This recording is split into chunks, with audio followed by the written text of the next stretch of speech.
BuyMyRice. I don't know if anyone's here at this very moment, but I am excited to be here, and with me is my co-caster found of the wonderful world of our StarCraft. It is Jymmy. Jymmy, how you doing? Hello. I'm doing fine. And you? I've just had a long... I literally finished a 3-hour class about half an hour ago. Oh, damn it. I know this feeling. It's too much. It sucks balls. And your brain says just simply, no, stop it. that does happen. That does happen. But I am glad to be here with you to talk about some StarCraft, to go through the many replays submitted by the various tenants of the community. I have not watched any of these except the two that except the ones I have played. And for anyone who's tuning in, we'll be ending this. I'm very excited. I want to just say this out loud. We're ending this with an FFA. And I don't know about you, Jimmy, but have you played an FFA in StarCraft? No, I never played this mode before. I just only play co-op or 1v1. Oh man, you're missing some of the insanity, but to be fair, the FFA is hard to organize. It's basically the StarCraft 2 version of Battle Royale, and it is hella fun. The reason I love it is that... I can imagine. Yeah, the reason I love it is that even though I played in said FFA, I still want to cast it because I have no idea what the other 6 people were doing. It's... I don't know. You must have the feeling. Oh no, which build I can do right now? Oh, that's I have to do because defend some persons maybe rush, or I don't know. It must be very hard. Jimmy, I tell you, I have learned more about geopolitics playing FFAs than anything else. And we will get into that later, but that's for later. We've got a whole range of 1v1s. Unfortunately, nobody submitted a 2v2 or a team game today, so... Alright, so... Since you're the guest, why don't you give me a matchup that we can start with? Do you have a matchup of Protoss versus Zerg? I'm interested in this. You want to start with PvZ? All right. I laid the challenge out. I will see. I think I at least have one, and it will take me a moment to find it. Yeah, of course. The reason I sticker a bit... Okay, we found one. The reason I sticker a bit is because I cast another tournament called the I'll Die Weekly. And the issue with that is, and I kid you not, it is Protoss and Zerg dominated. Really? There was a tournament because I cast it live and then I cast the replays, the ones that we don't cast live. But there was an instance where I casted. Okay, I didn't connect to the replay, so you need to leave and then I'll reload it. That loading game bug. Whoa, wait, Grandmaster and I think it's Master. Could be. Okay. Okay, you need to leave the replay because I didn't log in due to the loading bug. Yeah, I will leave. Just need a moment to first connect and then disconnect again. Okay, excellent. Oh, you earned an achievement. How nice. For what? I don't know. It says play replay. Wow. What is this? Okay, I don't know what the achievement is because the moment it came up, the thing disappeared. Alright, so we're gonna cast LeoRusher versus Winter. Let me just ping LeoRusher, tell him that he's gonna be in the spotlight for however long this game lasts. Yeah, okay. Okay, the Discord message is sent. For those who can't catch it live, this will eventually be ported to YouTube. Eventually, because I've been busy. Just today, I uploaded the cast I did 3 weeks ago. Yeah, I think it was 2 hours around something or 3 hours. Yeah, it's not just the physical time. It was also the time of just getting around to doing it. My macro cycle in life requires okay. A question here. Yes. In which region is it played, this match? Oh, this one I actually have no idea because they just said in the replay. So it could be NA, it could be KR, it could be EU. I know that this guy LeoRusher, the guy who said in the replay, he plays both on Korea and NA. I don't know if he plays on EU. Oh, okay. It doesn't say, and the replay doesn't actually care what server you're on. Not discriminatory. So we'll just give this a moment to load. We're starting view submitted casting with a PVZ. What do you think about this matchup? What is your good grief. Okay, what is your opinion about it? Okay, so I think the PVZ meta is finally getting interesting because for almost a full month, when I casted tournaments with masters and GMs, 90% of the time it was a Gladef build from the Protoss. And Zerg was either deciding whether they wanted to roach and macro whether they want to take the shades, hope they survive, and then play the later game, or whether the Zerg wanted to just send links across the map ASAP and eat the Protoss. That was 90% of the games, and that drove me and my co-casters insane because oh, PVZ, how wonderful. Oh, there's the Twilight Council. Okay, Glaives has started. Is the Zerg just gonna kill him right now? Because honestly, if you play the Glaive Adept build, and you can tell me if you have different experience. You play Glaive Adept build, you're very vulnerable to Bailing Bust. Really? Yes, because there's a squishy, or what's the problem in this turn? Yeah, it's partially because there's squishy. It's partially because if you're going into heavy adepts, you don't really have sentries, and you tend to cut corners around shield batteries. So you are slightly more vulnerable to cheeses. You are vulnerable. You have a lot less scouting information because you don't have a sentry for hallucination most of the time. And it was quite boring, to be honest. Again, it was the same thing every single. Were you around when it was Adept Phoenix? Yeah, I know this matter. It was 2017 around. Oh, absolutely. The height of Adept Phoenix was IEM Katowice when TY beat stats, but it was that every single game. True. But I know it when I faced on the ladder as well. I was like, oh no, please don't again. It was so common that you could just go into your build on the ladder expecting that, and you'd still have your 50% win rate. Yeah. But the thing is that over the last 2 weeks, I've seen like a range of different openings. So things like Stargate openings, certain immortal pushes, things like that. You just make 2 immortals, you get a bunch of sentries, you just go kill them. Basically, Robo first a little bit coming back into fashion.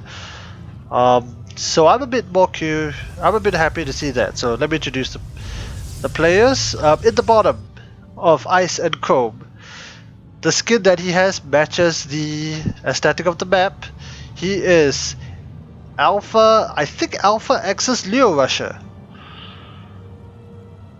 And on the other side, representing Lolly Winter. Jimmy, do you have any idea what this clan is? No. Okay. His name. Just call him Winter. Yeah, his name matches this map. It is Winter. 4 Zerglings is already moving out. As for the Zerg, honestly, it kind of looks exactly the same as it always has, where you have Ligand to Roach against Protoss. Oh, wait a minute. LeoRusher is getting rushed. I think it's gonna get rushed because Zerg only has 1 drone on gas, which implies that once the second hatchery is finished, he's gonna make. No, he's still droning. Okay, that's interesting. I thought that he was gonna make 1,000 or something links and attempt to flood it, but that does not seem to be the case. Okay, Leo going for a Stargate. See, this is what I mean. Now I actually get to see oracles being used, because if you, I don't know your experiences on the ladder, but when you were either playing against Protosses or when I was watching Protosses, they were always going for Twilight Council. Now I get to see something different. Yeah, normally Twilight Council with Blink. I think very often they played Blink all in 2 base. Oh yes. Like I'm a Terran player, so I know that feeling. It's pretty hard. Oh, I've died to that bullshit more than once. Because I don't know, I have the feeling like 30 stalkers blink just simply into your base. One observer above them to see the high ground, and you feel like, okay, time to GG out. It's like every time. To be fair, in TVP, which I do have replays for later, that is still kind of the meta. We haven't, and I feel that if you're doing anything else, you're making a mistake. But in TVZ, it's a bit of a different story. Let's see what this Oracle can get done. No Spockers right now, but they're in production right now. Yeah. And it's defended. It's defended. Okay, 1 Oracle opening. Did I hear some Queen's OP in the chat? What?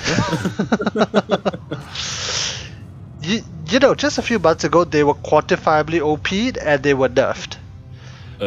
Yeah. That was hilarious. I was like a Terran player. You want to play Banshee, you want to play, Liberator, and I was like, I cannot go this anymore because, hey, a Queen shooting from 2,000 miles away already my Liberator. I was like, that's bad. Yeah, that's actually a good point. Maybe I never actually really considered the Banshee angle because Banshees are so not in the meta, you know, for Terran as a whole. But yeah, the Queen nerf really does have a place for Banshees to, you know, more air-based harassment to come in. Yeah, and I have to say, I think it is the reason why Banshees wasn't played that much. And of course, against Protoss, the shield batteries, because they saved those little probes. Oh, but here, he gets already 2 kills. Not too bad, eh? But then again, the thing with the Oracle is that you want to get a little bit more damage than just 2 kills. That being said, the Oracle isn't dead, so it could still get more kills. And the good thing as well is for clearing creep later on, so you can revelate just the ground. It's not much, but it's not dead. You can use it. I don't know. I must have watched, I would dare say, 100 PVZs, and this time I've seen it use Revelate to clear creep once. Really? Never? I've seen it once. See, that was the weird part, Jimmy, right? Which is that in the balance test tournament, it was used to clear creep consistently, with adepts to boot. But once it hit the ladder, I've not seen it in GSL. I did not see it in DreamHack Summer. I did not see it in my weekly tournaments, except I think one time. We'll have to see if it makes a difference here. Maybe it's how maybe they have the intention of patching. Oh, they're gonna get the. Oh, the Hydras almost get the Oracle. But almost doesn't count. I have to say, we are now 6:30 here in the minutes. And I have to say, that Winter, his creep spreading out like a madman. This whole creep. It's insane. It's pretty good. To be fair, LeoRusher has not done anything to push it back. But on such a large map, I guess Protoss, you don't really need to. The funny part is that when the creep, you know, got changed, not nerfed, changed from armor to light. I think us Terran players are the only ones who benefited. Because you get our Hellions and you just like run by and then you can clear twice as much creep as we used to. Yeah, but the problem was, to be honest, before, like, the Queen was existence in terms of the range. Yes. And you had no chance, really, except for medevac drops with Widow Mines, to make some kind of damage. And so you're forced to clear the creep to stop the Zerg disturbs. I think that was maybe a reason why they changed. Well, no, the reason I remember reading I remember reading the patch notes, and the creep tumor was changed because Protossers were complaining they can't clear creep. Because if we Terrans have it bad, think about Protoss. They don't really have that kind of like 16 marine drop potential. They don't have Hellions to clear any creep at all. The only time you saw Protoss clearing creep was like right now when the whole army moves out on the map. This is actually an insane number of charge slot. Charge slot Zealot, and it's got Storm. Does Yeah, he have any okay, kind well. of banelings? Does he have a No bailing? banelings? He doesn't have a bailing nest. He's got lurkers, which is gonna make this position very hard to break. Oh, a couple I of have to queens say, cut the out of the map. Protoss is moving fast around.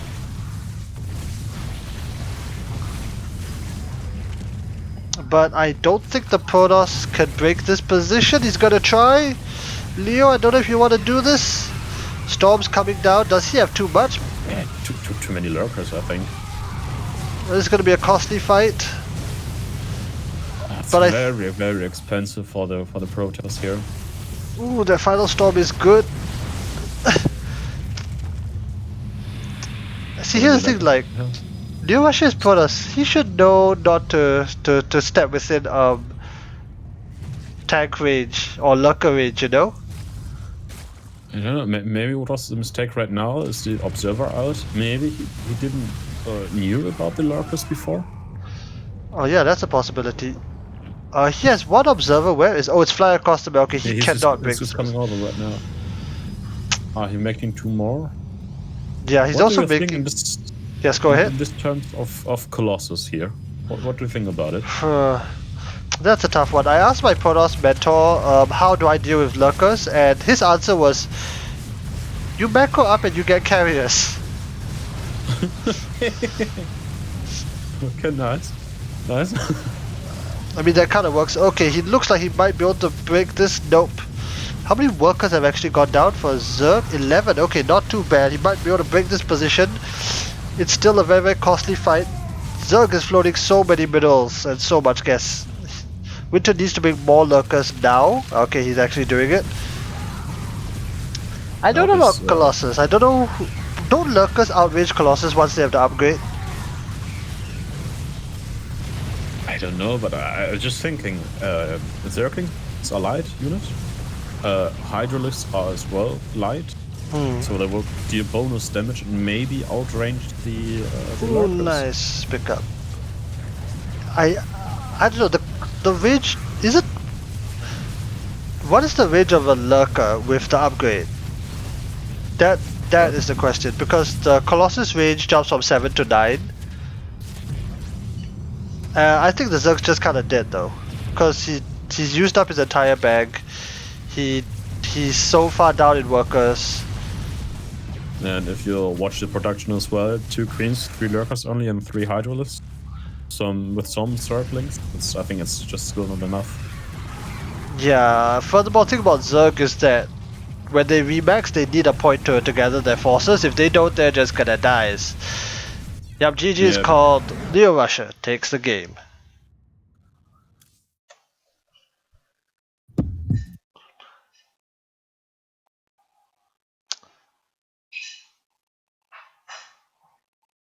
Alright, so that was a PV. Hello, hello, Ceylon. I guess that's your friend?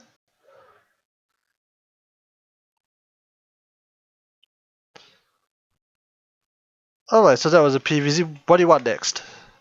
I don't know. You can choose if you want. Okay, I'm just gonna go down, and next we have a TVP.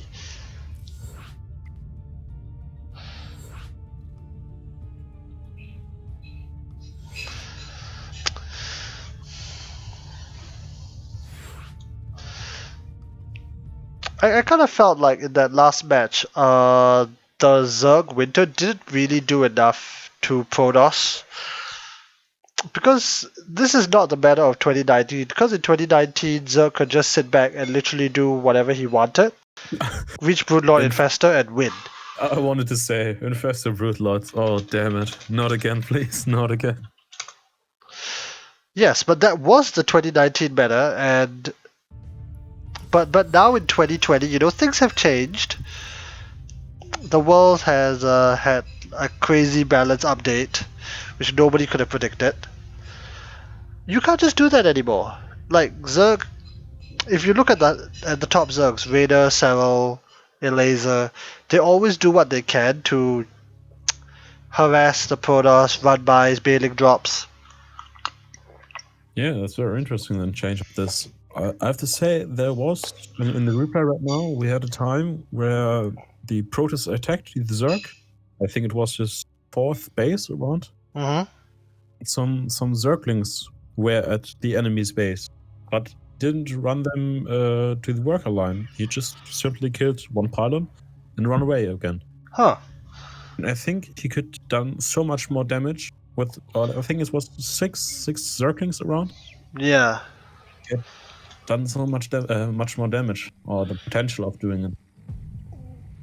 What could have been, but still a good game out of LeoRusher, the last. Good macro, 3 bases, but we're no longer casting LeoRusher. We are casting at the top of the Everdream Valley. From Platinum Heroes, and the person who sent in this replay, it is ToonDragon. And at the bottom, from Clan 425. I don't know if that's an inside joke. He has a... Oh, I love this. He's a Protoss. He's got a cheese... I wanted to say as well. It is BuyMyRice. I have to say, if I'm a Terran and I'm facing a Protoss with this icon, feel a bit scared, to be honest. Oh. Oh, wait. The command center first? This is not something you see every day. Maybe because of the distance? I don't know. Everdream not that big a map. This is Ice and Chrome. That's a different story. Pro-harass. Why don't you go and harass the low guard guy then? No, okay, he actually tried, but then another SCV. I think simply he didn't expect this. Or just auto-moved it to this position. Could be. BuyMyRice does see everything. Well, okay, yeah, he knows about the CC. He knows about... Oh, he's gonna try and get the low guard worker. Is the low guard worker actually gonna die? Dude! No, still survives. How many HP? 10 HP only. That's one very wounded, Oh, it's actually very weird. ToonDragon, okay, he's doing this. Third CC, okay. It's a bit risky, to be honest. He's doing a macro cheese.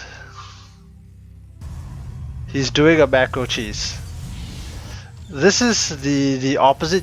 You know, when you think of cheese, you think of ling rushes, you think of proxy waxers, you think of cannon rushes, because the idea is you're gonna sacrifice everything and you're gonna attack first, right? Yeah, to make more damage to the opponent than to yourself, basically. This is the exact opposite of that, where you're playing so ungodly greedy that if the opponent doesn't respond like correctly, you still die in late game, you know? Because Jymmy. more minerals, more income. Oh yeah, like Jymmy, you're a talent player, same as me. He went 3 CC before gas. Any thoughts on that? No. Have you ever tried this? No, I never tried it. It's like in Europe. Uh-huh. The ladder I play around Diamond 3. Okay. Or MMR around this, and often enough, like I feel from 10 games, maybe 8 around, I get cheesed. Every time. No joke. It's really like this. I get cheesed, but I don't know. Baneling bust, or like I don't know, 30 Zerglings rushing into my base. I don't know, the Protoss try something like blink all in, which our Protoss here is going for right now. Oh no. Terran must sweat right now. Yeah, but honestly, Terrans can kind of feel it happening a mile away. It's like when I play on the ladder and I actually see a Stargate, like, wait, you're not doing the exact same thing I played the last Protoss game that I can... All of the Protoss games I can remember, you actually have a Stargate? Huh. Yeah, that's true. I salute to you, sir. Yes. I think it's a very good follow-up from him. 3 barracks together with a factory. I think he will swap later on with the starport to make a reactor first. Yeah, the reactor and the looks like it. And I think the very big advantage, besides the big economy that you get, it's no doubt you get a big economy. Yep. Don't need to waste more money onto supply because you have already 3 CCs, which is making a lot of supply for you. That does help substantially. My concern, I mean, in fact, both our concern is that, well, if you go for this 3cc and you get cheesed, you kind of die. Yeah, you have not enough units to defend. I've spoken, of course, I actually spoke to my Terran mentor. He actually told me, oh, you should go CC first. Because if you're playing against, okay, he told me go CC first against Zerg, but that's because only if Zerg is doing the cheesiest of cheese, which is the 12 pool, only that is the only cheese that you auto lose. Because if you're playing against Zerg, and again, I don't know about 3cc against Protoss, if you're going up against Zerg, the Reaper will still be out to deflect links in time because of rush distances. What I say does not apply to Submarine. And here comes the blink. And what do you see something else like the Observer? Yep. Which I told before. The typical. Okay, can they actually get out? Okay, one loses one Stalker, but a bit unfocused by our Protoss player BuyMyRice, because he could have sniped Stem, I feel. That's a huge upgrade if we got this before. This is such a huge Yeah. get. The getting Stim or not, it's day and night. Really, day and night when you're a player. It's not just day and night, it's day and night in a thunderstorm when the enemy has blink. It's true. Okay, now his response is now charge, Protoss, and third base as well. What do you think about a charge right now? I think charge is kinda standard. Most of the time, by the way, Toon's getting hit by Stalkers, which he needs to respond. Another group of Stalkers gonna hit the front that thankfully is a bunker. Okay, doesn't actually take too much damage, probably gonna lose one factory, but it's not the worst of losses. Toon needs to be very careful about this CC though. Oh come on, don't lose the CC. Okay, he's got Stem, so he should be able to chase this down. I don't think this is enough Stalkers to... Good lord, BuyMyRice is floating 2,000 minerals. No, maybe he's flying with the Observer. Not with the Observer, with the... Anyway, to answer the question, I feel that normally you want to get your Colossi first before you get charge. Because most of the time when you play Protoss against Terran, you need two things. You need a form of splash damage, be it Storm Disruptors or Colossi. But you also need something to tank for that, because Storm Disruptor and Colossi, Bio will just stem on it, and, well, Bio will stem on it, you'll blink your eyes and everything will be gone. So normally you need to get Zealots to tank for it, because Zealots are pretty tough. And somehow, despite the Protoss having low numbers, are expendable. And if you're gonna get Zealots, you might as well get charge. In fact, you need to get charge. If not, are pretty much useless. you're literally bringing knives to a gunfight. Yeah, I think the big advantage as well with Zealots is simply they're just costing minerals and not gas, which is very needed for the Protoss. And if you consider, don't know, sometimes the Protoss go for robotics facility to make 2 Colossus at the same time, so it's very expensive with plus the upgrades. I think this is the big advantage, just simply it's cost only minerals. Yeah, it's definitely a big advantage, because Protoss, the real thing that costs for them is Colossi, Disruptors, and High Templar. It's kind of crazy how expensive the High Templar are. Like, if I'm not mistaken, 1,000 gas, which is a lot, will only get you 8 High Templar. And by extension, 4 Archons. That's it. That's 1,000 gas by itself. And having the Zealots to buffer is just great. Now, I'm actually a bit worried for ToonDragon, because all I see is Bio. Oh, catches the medevac. Is he going to be able to kill it? Stem? No? What, you're saving your drugs? Whatever. But I have to say, he has 1-1 plus all upgrades. I think he is maybe capable of, but now he has Storm, the progress. Yeah, so as long as Protoss actually lands the Storms, ToonDragon is gonna have to go home. Oh nice, gets a Colossi. Very, very good pickup for him. Yeah, good pickup indeed. Get the Warp Prism? No? Okay. He needs to get out. Okay, that's an odd... That's way too much damage already. Yeah, that's actually a very odd decision to feed back the medevacs rather than just storm the army. But yeah, ToonDragon needs to get additional tech. He needs Widow Mines or tanks or Liberators, preferably all three now that he's the number of CCs that he has. He already researched +1 weapon upgrades for air, so maybe he wants to go into Liberator. Yeah, the issue about Liberator is that you can't. It's very hard to get consistent Liberator production if you're not on 4 base. Oh, picks up 2 high Templars. That's a lot of gas god, yeah. Just for free, they did nothing. So Well, very good for the current they threw a harmless snowball at the Terran, and then they died. Yeah, it's not a snowball. It does as much damage as a snowball. What do you think about in terms of the Terran? Every time he tries to attack, right now you saw he did just get 1 Colossus and maybe some Stalkers as well, and the 2 high Templar for free. I think a very, very good move would just simply take 2 medevacs and drop it into the main base. Oh yes. Because the army of this Protoss is very slow. So I think he could do so much damage, personally. Yeah, it's so slow compared to medevac boost. The other thing I don't like about the Protoss that if you go to his vision, Mr. BuyMyRice, he doesn't have any. Like, he's got no spotters. He only knows right now that his force base is gonna get destroyed. Or recall. I don't know about No, this. it's not coming No, through. cancel.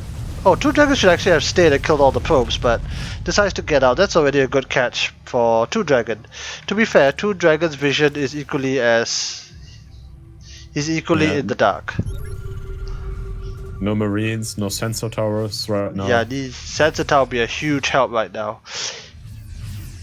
I think just spotting this would help him so much. Yeah, oh, first storm of the game. The other thing for ToonDragon is he doesn't have EMP, although EMP is pretty hard to control.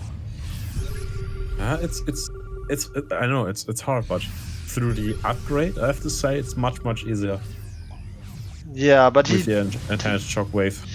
Wait, what are the Protoss upgrades? The Protoss hasn't started +1. The Protoss is gonna be down 6 upgrades in about 20 seconds. Damn it, that's huge. And you know, upgrades make a huge difference. Such a huge difference. There's also the Storm, which is the only thing keeping the Protoss effectively in this game. Protoss needs to warp in more Templar, that's for sure. How many gates does he have? He's got 8 gates, that is nowhere near enough. No, definitely. And even ToonDragon isn't scared about the Colossus. He didn't make a single single Viking. He isn't scared. What a madman. This is the first Terran game, this is the first macro Terran game I can remember that, oh look at those, oh these storms are really painful though. Huge. But with the help of the planetary fortress, maybe he can turn the fight around. Yeah. But the supply is looking 140 to 170. I think the difference is simply too much. I think he's 0 upgrades versus 3-3? I don't know. Well, see, here's the thing, like, BuyMyRice made the forgers, he can, start getting the upgrades, but he's completely forgotten. The forgers are sitting there, the Kalai engineers are like, okay, boss, what do you want us to do? And they have not gotten the return email. And just look right now at the economy. We have still so much workers on the 3rd base and the 4th base. The 4th base is completely clear. Yeah. There's nothing there. There's no shield batteries. There's no cannon. There's no... Nothing. No vision really. You just have the war prism up on the top north. That just feels like the evacuation ship. Yeah. Look right now, I think to be honest, ToonDragon will win this. Not just only because of the upgrades, but just simply by the numbers. We have now 110 supply against 200 ping. Anyway, Jimmy, I would say like this is the only macro game I remember in TVP that Terran has not made anything out of the factory. Yeah. Normally Like, you get at the beginning the siege tanks too, and then maybe swap it over to make widow mines. but Currently, nothing. It's only nothing. been Marine Marauder Medevac. I'm like, I'm impressed. Well, it's he also okay. There's a lot more storm now. It can all still go very wrong. Medevacs are actually not in position to heal. I think the numbers are just too high already. Yeah, the numbers are. Over right now. GG. GG is called a ToonDragon, despite only going MMM, has won the game. And you know something, Jimmy? He bought +1 air weapons and he never made anything that shoots in the air. It's hilarious. It's like, how do you make this? I don't know, medevacs shoot, right? I mean, they fire a little beam and it hits something. Does that count as shooting? I don't know. I'm not so sure. I have to say, it's pretty hard. Or props to both players, first of all, because I know it could be hard to play against a Terran who has huge economy. It's very, very hard. And I think for this, that he survived so long, this time, it's very respectful. Indeed. Yeah, but I really think it was the upgrades that gave ToonDragon a hit. Because again, if the Protoss was on +3, also on equal upgrades, I think the fight would have gone definitely in a different direction. Also, ToonDragon had much better macro. Yeah, and macro, of course. Yeah. I think the best point where we could see the upgrades would have made a difference was the first time that ToonDragon stimmed into the Protoss base. He got, of course, a Colossus and some Stalkers, but he was not able to kill them. I think there we could see this huge gap between the upgrades. Yeah, that was huge.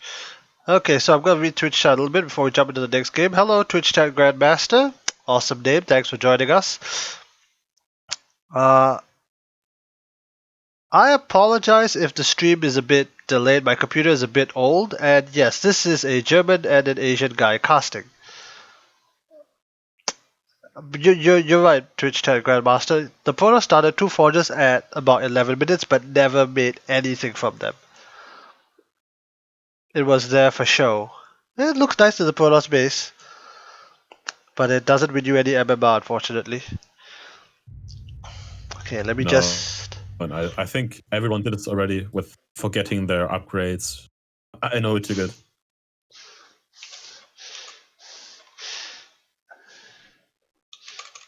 Alright, let me just ping the next person. Hopefully he'll be able to come in and join us in our Twitch chat and comment about the games. It was kind of funny. There was one time that the person who submitted the game was actually in Twitch chat, and then we could actually ask them questions about their game.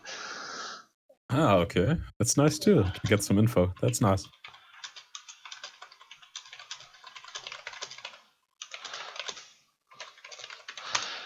And then it was actually quite funny because there was also another guy who we just casted the game.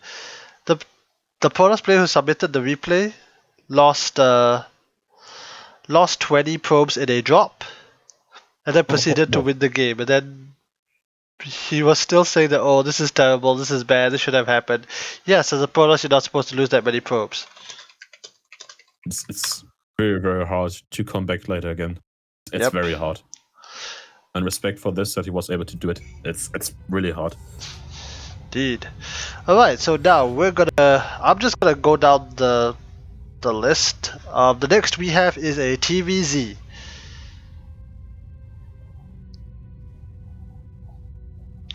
You need to accept the invite. I accept it.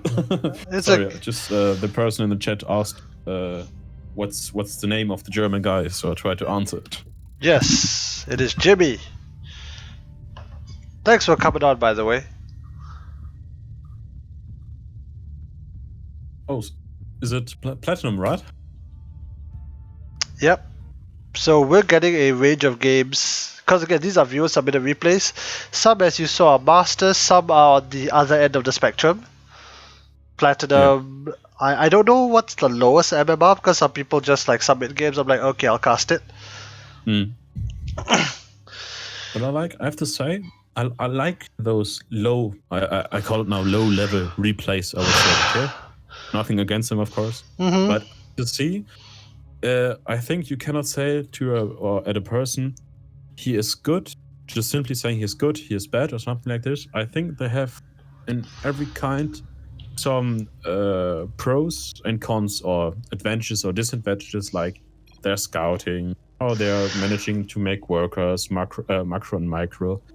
And here you can see sometimes some huge difference. Like you feel, good lord. you see these persons just by the playstyle in terms of, I don't know, building workers, consistent building workers. Like this person must be, I don't know, maybe master or grandmaster and something like this.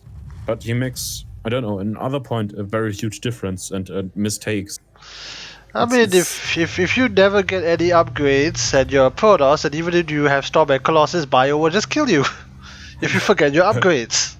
But what do you mean? I don't know what you mean.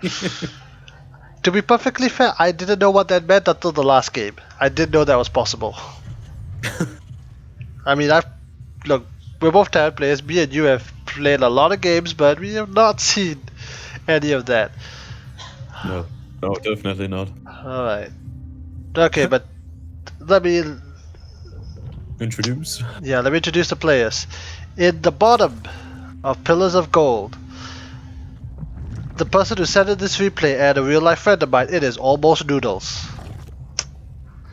And the opponent. Top right. Yes, go ahead. It is from XRT Gas, Achillies, the Terran player.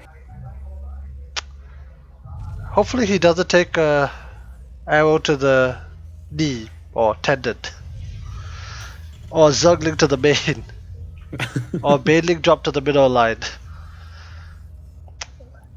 Anyway, Jimmy, this is a very interesting. Okay, so I know Noodles here for quite a while. He's actually a very interesting case. He stopped playing before Heart of the Swarm and came back about 4 months ago. Whoa, that's rough time. 7 years, right? Yeah, so he effectively didn't play for 7 years. Maybe, a team game here and there, but then he kind of came back 3-4 months ago. Like when he came back, he had no idea what an Adept was, he had no idea what a Liberator was. In fact, I asked him, I think 2 weeks ago, he's a Zerg player, right? Have you ever built a Viper? The answer was no. This good unit he never built? Now, to be fair, I have never used a Viper, so that's a different story, but I'm a Terran player. So he's effectively a returning player. Me, him, and a few others, we still play team games, 2v2, 4v4s. Sometimes I do play 1v1 with him. He's not that bad. His style is more of a Link-Bane Muta, because that's the meta back then. And to be fair, Link-Bane Muta is fun if you're Zerg. Yeah, if you're the Zerg. That's correct, if you're the Zerg. If you're the Terran, on the other hand, no. Fighting mutas is really like attempting to swat flies. You're just running all over the place and clapping your hands and hoping that something connects. And before you know it, they're just gone. Interesting build, to be honest, from the Terran player. This looks. Building the yes, go ahead. Before, I think it's quite surprising why, because first of all he built I think 2 or 3 Marines around. Yeah, 3 Marines, and then started the tech lab. If he knew he would go just simply Marines, why didn't he drop? Oh, wait a minute. Look at the Zerglings, please. Oh yeah, they're right south of the bunker. Oh no, failings. Oh no. You know what's coming, right? All too well. Did the Terran never make a... Yeah, the Terran didn't make a Reaper. No, he just started Marines. Nothing else. Marines are no longer as OP as the memes make them. Is this actually a wall? No, it doesn't matter. It's not gonna hold. No. Okay. Is he able to survive even? If he repairs the depots right now, he might survive, but he's already taken pretty huge losses. He's already lost 12 SCVs, 12 full SCVs. Actually, this is a mistake by Noodles. Yeah, I would say he just could take this damage he made already and just Yeah. go home. I think right now he kills a lot of. He killed so many workers. He killed a lot of supply in terms of units and the supply by itself.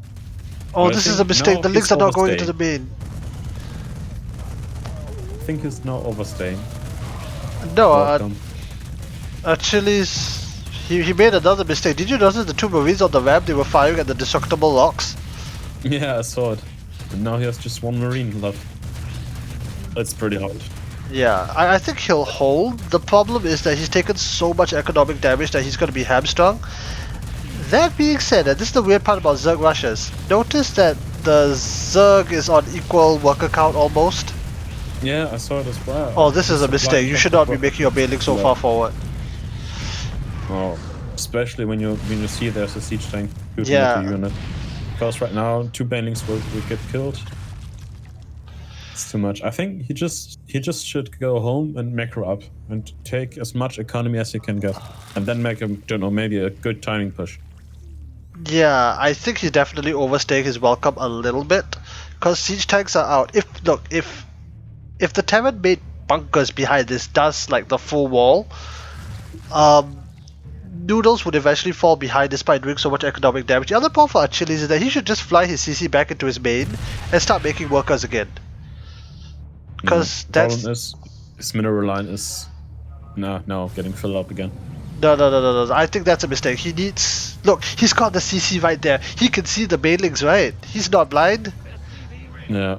Yeah, like he needs workers all here on auto repair to repair. But the CC itself can fly back into the main. It can drop the mules, and the income will actually even out because behind this Noodles has not really been droning. He's still on 2 base. He really wants to try and break the Terran here and now. Doesn't even break the depot. Okay, a bit of a misfire. That being said, oh, this is tanks. They make a lot of damage. And 3. More damage. Okay, this is That's actually a lot of damage. That's tanks are powerful. You're German. You should know. Wow.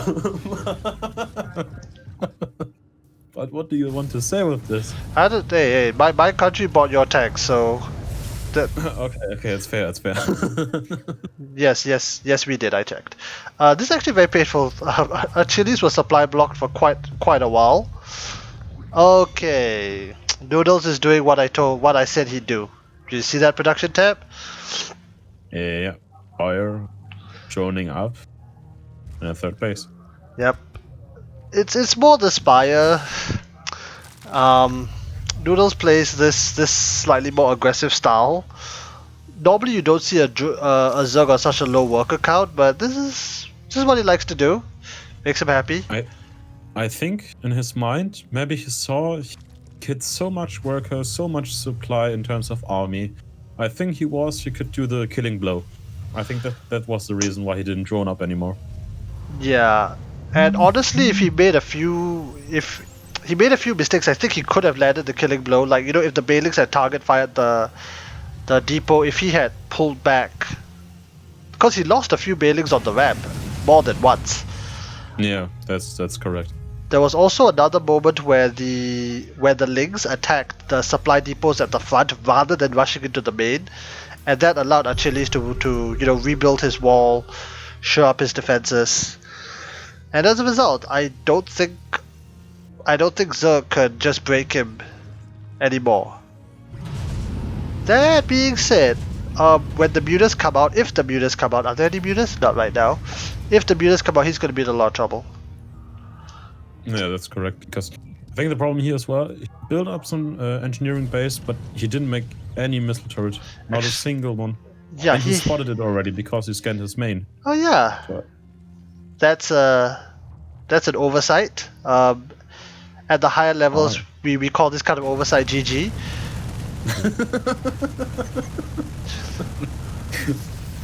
I have lost to Noodles and his stupid mutas before. Oh, especially if you're playing mech. All the hatchery lives with 12 health. A giant mistake by Achillies. He didn't micro the Marines.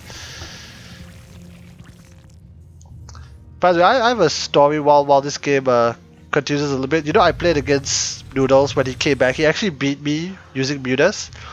Yeah. The very next game we got to play, I was so upset.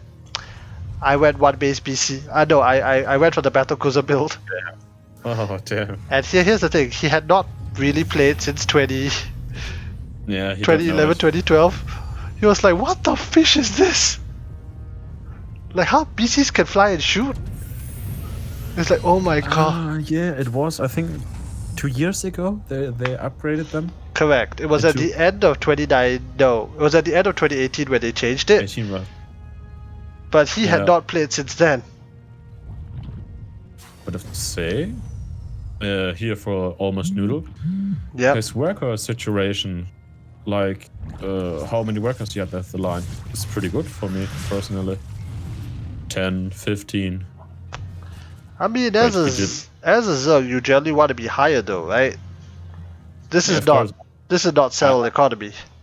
I just wanted to say that you don't have all workers at one place only. Ah, okay. It's properly spread out.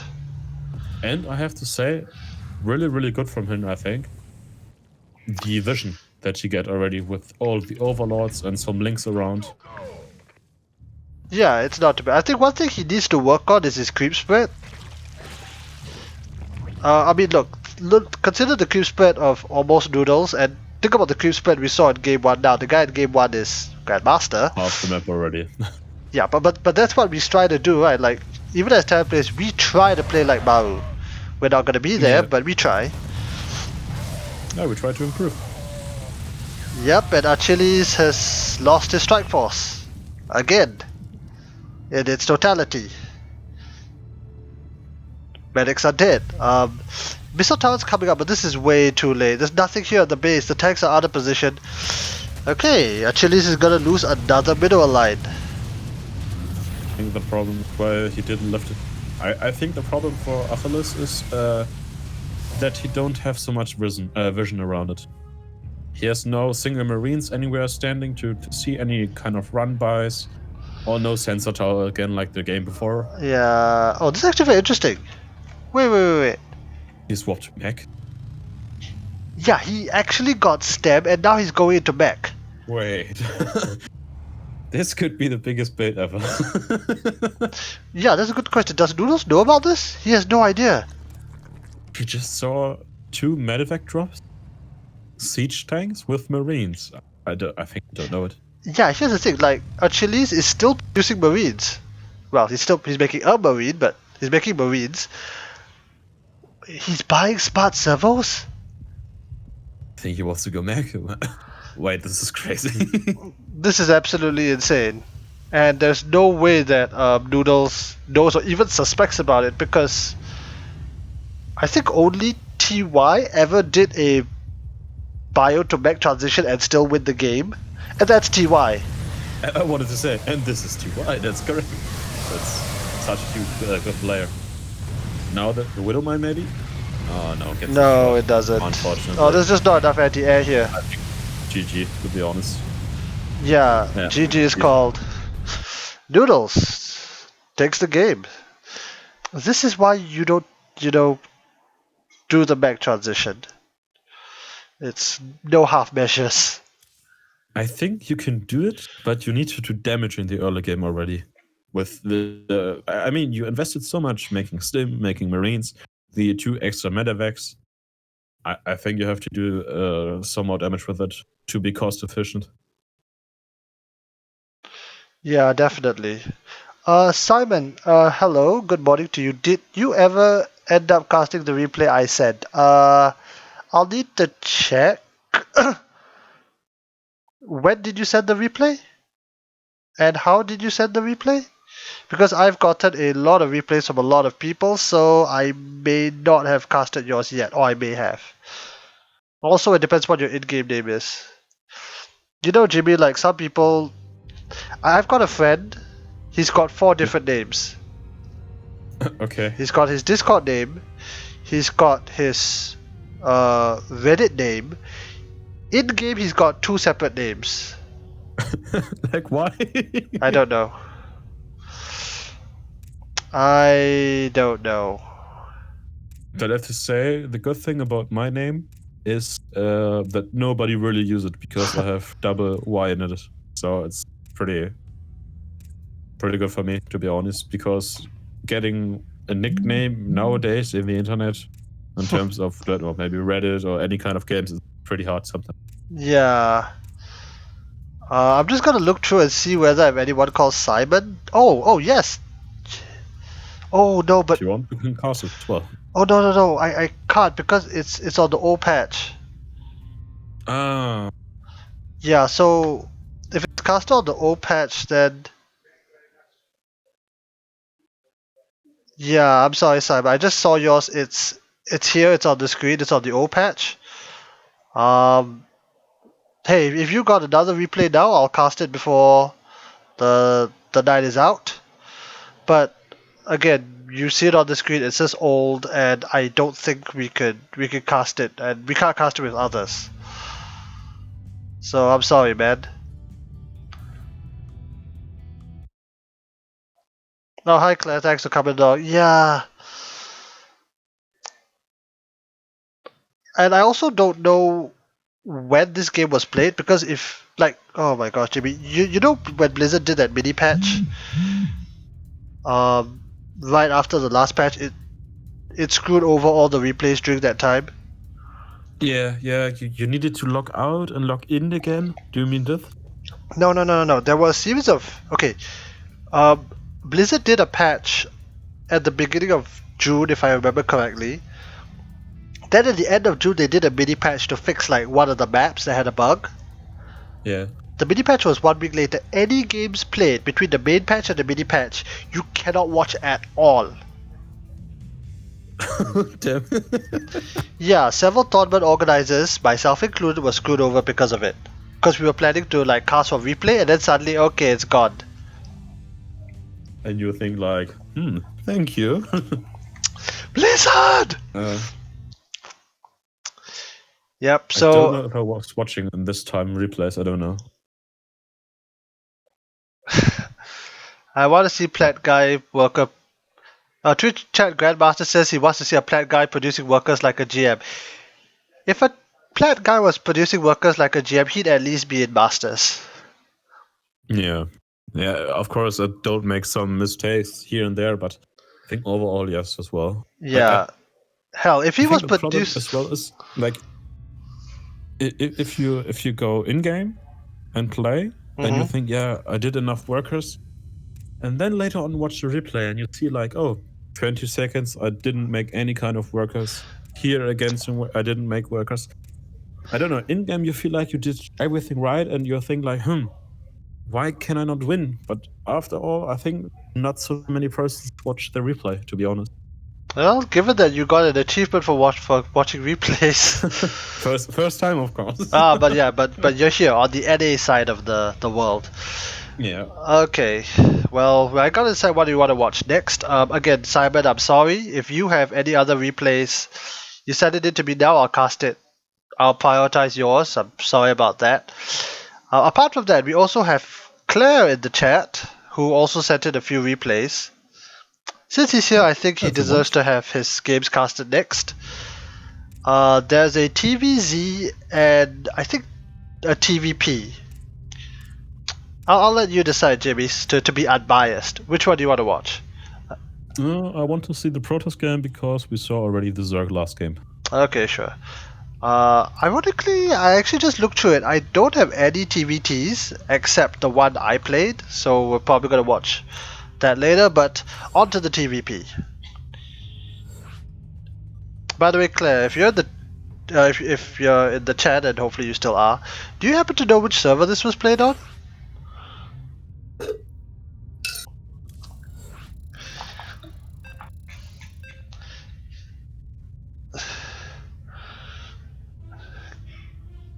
By the way, Twitch chat Grandmaster, if you want to submit your games, you can reach out to me. Well, on Twitter, !Twitter. You just PM me and then you drop me a replay via the SE2 drop. We have a diamond game right now. I'm almost willing to bet money that this was then played on Korea. Oh, okay. Because Clare is Grandmaster, no, is a Masters on NA. Yeah. But did you play on the Korean server at all, by the way? No, never. Okay, No. I've never been there either. But apparently the difference between like Korea and NA is pretty high. This was Claire, right? Yeah, correctly should be Claire. Anyway, spawning at the bottom, the person who is. Oh no, this was on EU. Okay. Yeah, the person who sent in this replay, it is Cranky Ducklings Claire. Although in this, Jimmy, what was I just saying about people having multiple names? I don't know. They have too many already. Do you want to introduce the Protoss? Yeah, of course. On the top right of the map of Internal Empire, we have from BLiveM, McLoving, the Protoss of today. McLovin sounds like a bad marketing campaign for McDonald's. Maybe he gets paid already. Damn, if he got sponsored by McDonald's of all corporations, that is impressive, man. So much money for him.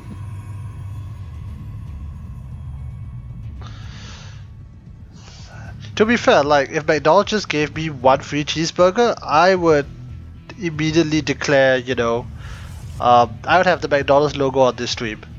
Forever, right? Unless Burger King gives me a Whopper. But yeah, because it's a big deal, to get some form of sponsorship, to get something done.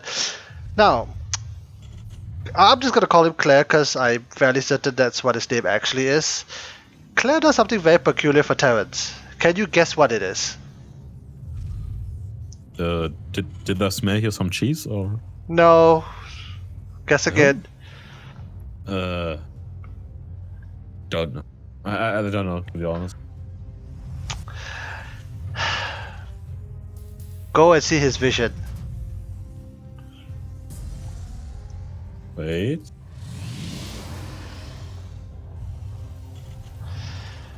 Jimmy, you're a Terran player. I don't know, to be honest. Jimmy, where's the Reaper? Wait, more importantly, if you look at his vision, Claire's vision, Ares' vision, where's the Scout? Oh. Yeah. Now, Claire, as you're watching, he's actually, look, he's the person who helped me get to Diamond as Terran, so I'm very grateful for him. But he still doesn't do it. He does not scout, and I will make fun, and I will say that as long as he doesn't do that. There's no scouting! But why? Okay, so I started at the beginning. He made a Reaper, or at least started it. Where is it? No, he never made a Reaper. He only made Marines.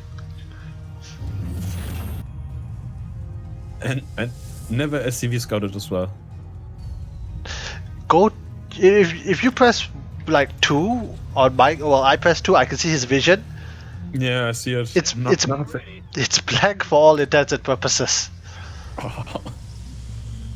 Like, if he was getting a cannon rushed, well, that's a nasty proposition, isn't it? Yeah. To be fair, wait, has the Protoss? Yeah, the Protoss and the Terran didn't send anything at all, and yet Claire is Diamond on Masters on NA. So again, I've asked Claire himself about this. the way he plays is that he tends to play like one of the safer builds. I've asked him about it. His quote was, "I will be safe against everything." Mm. And that's kind of true because look, if I scout and I follow his build, I'm gonna be safe against everything, because that's the approach I took when he was coaching me, you know. Yeah. So it's not wrong. The other thing about Clare is that me and him casted a game. We casted his own game. His macro can be really on point. GM level macro for that matter. To be honest, yes, he made the right decision to play defensively here, because we see already on the bottom side there are so many units from the Protoss going in, because there's so much targets, warp gates. I think the problem by this build, or this playstyle better, just playing too safe, I think, is the problem, because you fall so hard behind them. And I don't know, here it was the right decision to go defensively. No question, no doubt about it. Well, yeah, is it defensive enough is going to be the question, because he's taking pretty heavy worker losses. Thankfully, the Protoss never scouted either, and these Hellions were so out of position. If they were back home, thankfully for the Protoss didn't bother rescouting, and doesn't have detection. Wait, the Terran wants to play mech here. Yeah. I want to say, yes. I think it was last year. I think it was where Gumiho and Maru started to play mech against Protoss.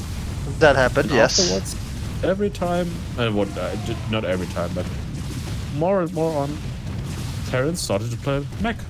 And I think it's a cool way to see this meta shifting towards playing mech against Protoss. I think it's a cool way. I would credit. By the way, Claire's in an insane amount of trouble. No. How many workers? Single digit. 8. Lucky number 8. Yeah. SCVs.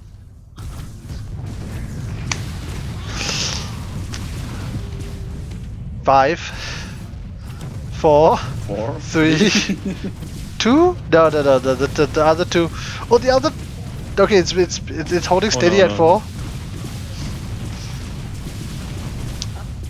While we watch Clare slowly being torn economically limb from limb, and then the limbs cut in half and almost fed back to him. See, here's the problem: he can't deal with this Warp Prism.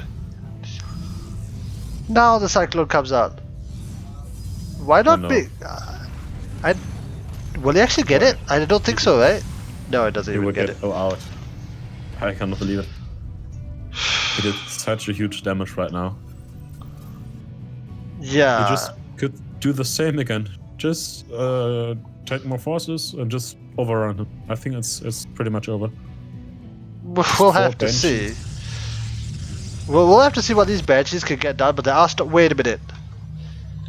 Protoss? Cannons? No, no, wait, the first forge here? Yeah, it's the first forge. He only has shield batteries. I mean, if the forge didn't finish, does it still count as first? Not really.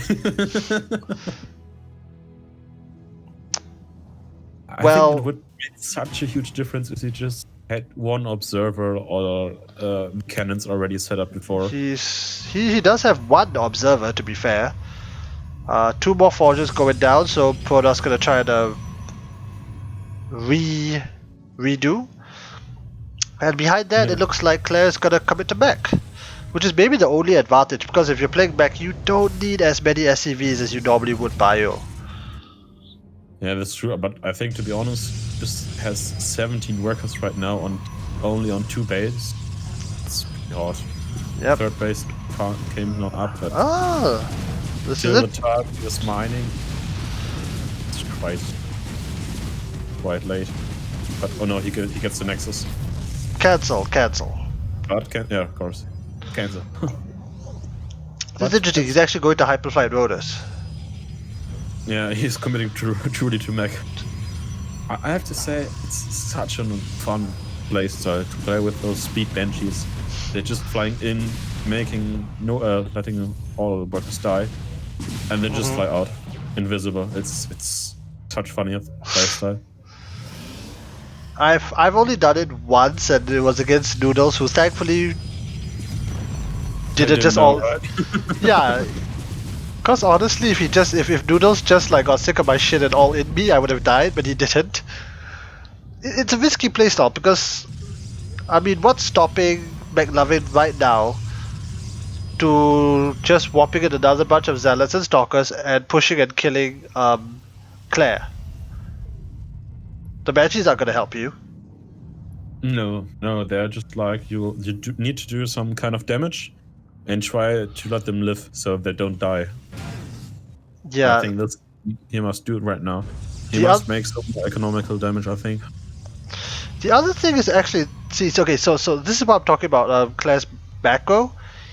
Clare at one point had 3 SCVs. He's now up to 41. Protoss only has 35. Whoa, wait, that's just impressive. This is really impressive. You macroed up so good or what? Yeah, and Protoss has not, for multiple reasons, didn't press his advantage. Protoss did not get cannons at his third, like even when it was building, his army was out of position. He now has Blink, so these Banshees, I actually don't really know because you very rarely get to see Blink against Hyperflight Rotor specifically. Just the problem is here, I think, the benches are pretty much too fast. I think that's the problem. Yeah, okay, but he's no, gonna take the fight. Now. Oh no. Wait, did he blink? Oh no, he just blinked. Already. He blinked already. No, oh no. We see all the siege tanks. Oh no. Bye-bye, Stalkers, bye-bye. It's been nice knowing you. We will recycle your parts for scrap metal. Well, see, here's the other problem. McLoving has not been doing any other... Okay, so if you're playing... have you played mech against Protoss before? The replay I sent you is already as well mech. Yeah. Oh, okay. Mech is my main playstyle. It was my biostacks. Okay, because my question is, what is the best way for Protoss to deal against a meching Terran? First of all, I think the good thing that he did already is make a lot of economy damage. I think this is the first thing, because you try to slow down the mech player, because the mech player cannot attack really much at the beginning. Just maybe a Hellion run by and maybe some 2 Banshees. Then the problem for the Terran player is you need time to get your upgrades, your 2-2, that's important. I learned it from TY. And that you try to max out. Because in low numbers, mech units aren't that good. They'll get surrounded by zealots and die. Or links. Yeah, or marines. Or SCVs. Exactly. Yeah, exactly. Because I think the worst thing that McLoving could done there is to slow down his third base, don't get the economic advantage. And I don't know, maybe he started attacking, which was really good, his main base with the Warp Prism. Later on, this Warp Prism got chased. Why didn't he make a second Warp Prism and flew it to the expansion, where he could do again damage? True. I think that's you need hope around, and what he did as well too late, the cannon. That the Banshees cannot easily fly in and just kill your units for free. Because the main problem I think here is the mech army will trade better. Oh yeah. The trading potential of mech army is so huge, especially when we consider mech army is very gas heavy. But often at the beginning you need to build Hellions or Hellbats.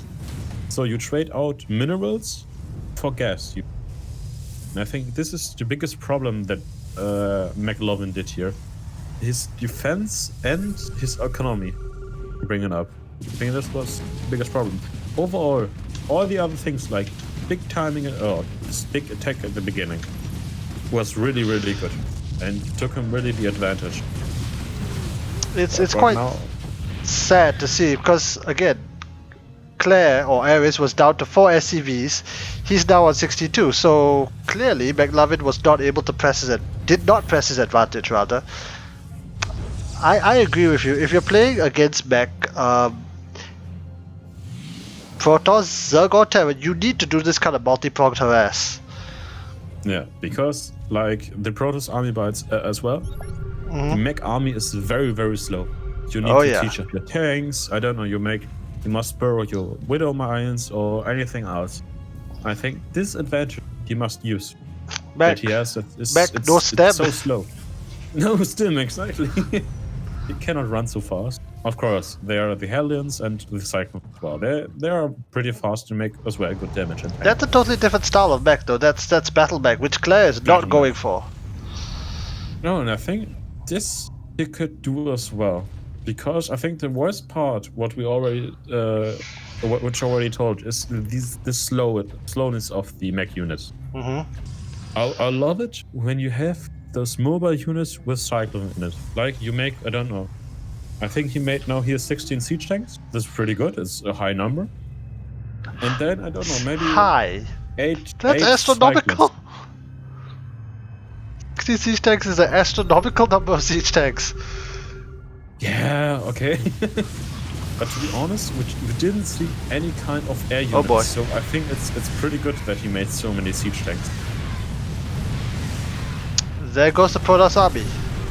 Yeah. It's 100 supply difference. That's massive.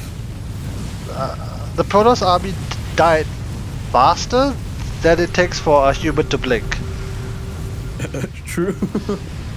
But here again, he has +2 attack damage for the weapons. Such a huge difference. Oh yeah. I mean, see as well, playing it smart. They're going through the middle between two bases, like cut off the reinforcements there as well, and the mineral lines. I think it's smart played by him. Oh yeah, the next base is totally and utterly exposed. Does he even know about it? He actually doesn't know the base is there, by the way, so sometimes you make the right decision even if you don't know you did. That's the weird thing about StarCraft. Yeah, I think it's instinct, to be honest. I think you played so many games already that you know, like you have the feeling, now I have to go this way. You know the weird part for Protoss is that Protoss never made an immortal. That's true. Oh, Protoss is preparing for a flag, it looks like. Oh, it's not a flag. And N is called.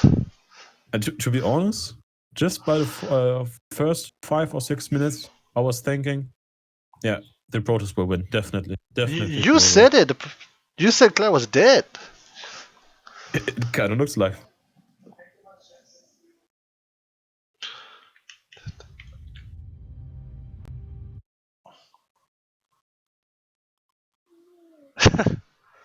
Clearly. Nice humor. Yeah, I'm sorry if the stream was lagging at multiple points. Again, I've trying to okay, Tim, I'm gonna try to close a couple more programs. Hopefully the stream will run a bit more smoothly, but unfortunately my computer is a bit old. I have intended to buy a new computer, but with school starting I've been a bit stretched for that. So let me try to close a few more I mean, my graphics are already down, I believe. Let me just check that. Yeah, of course. Oh no, it's okay. Let me try to reduce the graphics a bit. I thought it was already on low. Okay, hopefully that should let it smooth out a bit.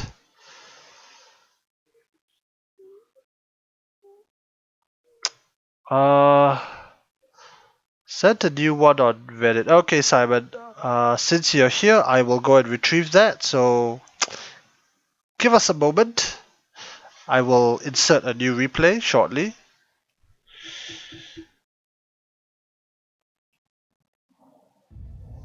But Simon, once this is done, I will upload this to YouTube. Even if the stream is very laggy right now, I always notice that when I upload it to YouTube, it's quite smooth, so you'll be able to hear the cast thereafter. Mm.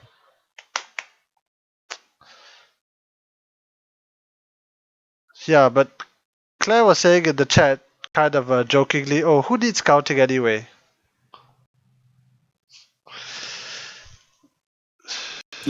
Gameless?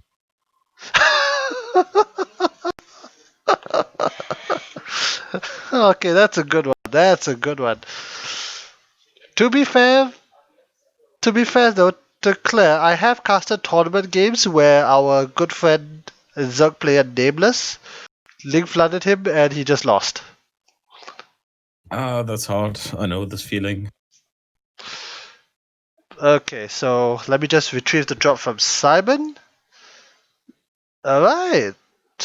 This is cool. We're gonna get a PVZ. Aside from the mirror matchups, it's been quite balanced. I like that. There haven't been any mirror matchups. Yeah, to be honest, I think the mirror matchups are the most. I don't know how to say it. I don't want to say cancerous way, but you know what I mean, right? I don't know, man. I actually don't mind. Okay, wait. Simon. Okay, yeah. Okay, Simon, it's your turn to go live. It's the new ZVT meta. Okay, I think he's watching, so we're gonna cast his game. By the way, thanks Claire for sending in that replay. Yeah, true. Thank you. Yeah, Mech is still very good. I mean, Mech's very good when the opponent doesn't do any of the things he needs. He never tech to air, never got immortals, didn't do the Zealot run bys, didn't get DTs. Nothing. Yeah. I have to say, didn't get just upgrades. 1 or 2 DTs. So heavy. But still, you won, so good on you. Like I said, Claire, your macro is impressive. Something from how many workers? 2? 3. The lowest I saw was 3. Yeah, could be, sure. Okay, but it's now time for Simon to take the spotlight in a game that he literally just sent in because the 0-1 unfortunately was on the O patch. Back to PVZ. Let's see what happens now. 8:30. Okay, tell you what.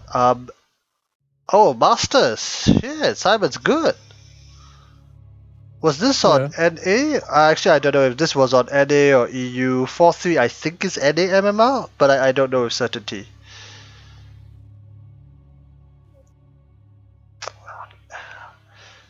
What if we're gonna get a Golden Wall game? On this map. Alright, I've reduced the graphics, so hopefully it'll be a bit less laggy. Alright, spawning at the bottom. The person who sent us this replay fresh off the press. Literally 1 minute ago. I don't know when this game was played. It is Simon. Zerg player. And on the other side, he is the Jedi, Markov. You know, Simon, are you a Star Wars guy? Yes. I love Star Wars. Old canon or new canon? Old. Yes! I don't like the new one. New canon's a load of bull. Like, I'm somebody who was emotionally invested in the expanded universe, and they just threw it all away. Do you see what's coming there? Oh yes. Oh no. Oh. It's coming, baby. Okay, so I think this is the least threatening of the proxy hatches, actually. But wait a minute. Do you see in the production tab what's coming? Yeah, what the fish is this? It's Burrow. Why? Wait, there's no pool at this burrow. I am lost. Do you have any idea what's going on? I have never seen this before. Could it be just simply burrowed links and maybe banelings as well later on? that doesn't make any sense, but neither does Burrow. No, definitely not. That you wrote before. It's a new matter. We will see it. That's a good point. Again, Simon, if you want, you can let us know your inspiration, like which Masters player, be it you or Embo, invented this. This is actually kind of weird. Is it gonna finish? Is it gonna let it finish? No way, right? No, cancel. Okay. Oh, okay. So that's what he's doing. Wait, the drone is still there. Yeah, he burned the It's drone. burned. Oh no, he blocks his. Oh no. No, he needs now an observer or anything like this to make his base. Yeah. He blocked his own base. And he's gonna take the high yield gas one, cause Markov blocked it in turn. Yeah. And look at this wall. He cannot go through, I think. Yeah, which No. my Oh, question. no. Wait a minute. He cannot come out. I cannot believe it. Actually, this wall by its very nature is a mistake because you should never put your pylon in the wall. No, definitely not. Because Badelings. get killed. Yeah. It's called a badeling. My friend. So hilarious. My friend said, okay, because I've got a friend who plays with like a Chinese community, demolitions. They call the badeling the green apple in Chinese. Yeah. Because they're green and when they roll they look like an apple or what? And it's equally disgusting. I do not like green apples. Oh, okay. Oh, it's getting an observer. I swear, this just feels like a mistake. Like, the answer, I just feel as somebody who plays some Protoss, like the answer to this is to one base all in. Because Protoss is so far, it's gonna be so far behind. Okay, either one base all in, or like what Markov is doing to take another proxy base, like an expansion. Yeah, the problem is didn't scout how many bases these Zerg player has or Simon. Oh, this is clever. Markov is actually not fully walled in. He can go by the side. Ah, this little. To be honest, it looked like he didn't have a chance to go out anymore. He just needs to stay on one base. Two base, but yeah, he's also proxied. Okay, he's proxying the Dark Shine. I think this could be a pretty smart move. Because I think how many hits does the Dark Templar needs for a Roach? I think 2 or 3, but Unless you're going Shadow Strike, you're not gonna go mass. You're not gonna go mass DT, right? No, but Simon don't have any kind of detection right now. No That is true. Crawler, no Overseer. And if he makes enough economical damage, like killing workers, I think that's... Could be. Yeah. Okay, so here's the thing. By taking the third base gas, it allowed Simon to massively jump ahead in... Okay, it allows you to turn on the Roach Printer off 3 gases. No, in fact, off 2 gas. The problem is that Simon is pretty supply blocked, and that really knocks the wind out of the sail for like the Roach attack he was planning. Yeah, and you see right now he's making 2 more Overlords. Get a supply again free. This is actually quite big because now Markov can actually just warp in DTs, and this attack doesn't really do anything. Okay, it doesn't end the game, it might be able to kill the next base. It does not kill the workers or anything, it just chases. Yeah. Where are the DTs? Is he supply blocked? Okay, Markov is slightly supply blocked. Actually quite badly supply blocked. What he's making right now, 2 pylons, they're nearly finishing. Yeah, but even after the pylons are done, then you need to warp in like the units, right? Force field? Okay. This is why you don't put the pylon in the wall. No, because it's got killed right now. And the big problem is, of course, the cybernetics core if it gets killed. Yeah, I think this was... an important structure. Yeah, I think Markov is just dead. I think Markov didn't really know how to respond to this. Because you and I both looked at it and were like, what is this madman doing? And it turns out there's some sense to the madness. Oh, here's the problem.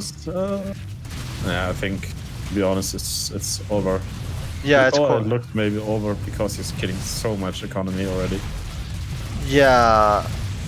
And okay, there's one Dark Templar, which is actually a problem because you need to warp in a bunch of them to maximize damage. I honestly think that Simmen here could actually not mind going his work because this DT is getting a lot of kills. Okay, never mind. He's good. I think they detected already their job. And here's where in the second base the links killing workers here. Yeah. Oh no, there were DTs. The DTs actually killed the main base. This is awkward. It's such a funny game, to be honest. Yeah, I didn't even know the DTs killed the Zerg main. This is actually this is now a very tough situation because Markov needs to kill the next layer. But the problem is the other base is still up and running. Of course, not fully saturated with drones, but it gives them some money there. Yeah, it does. Markov is not mining at all. I don't know where the 7 workers have gone. 7 workers?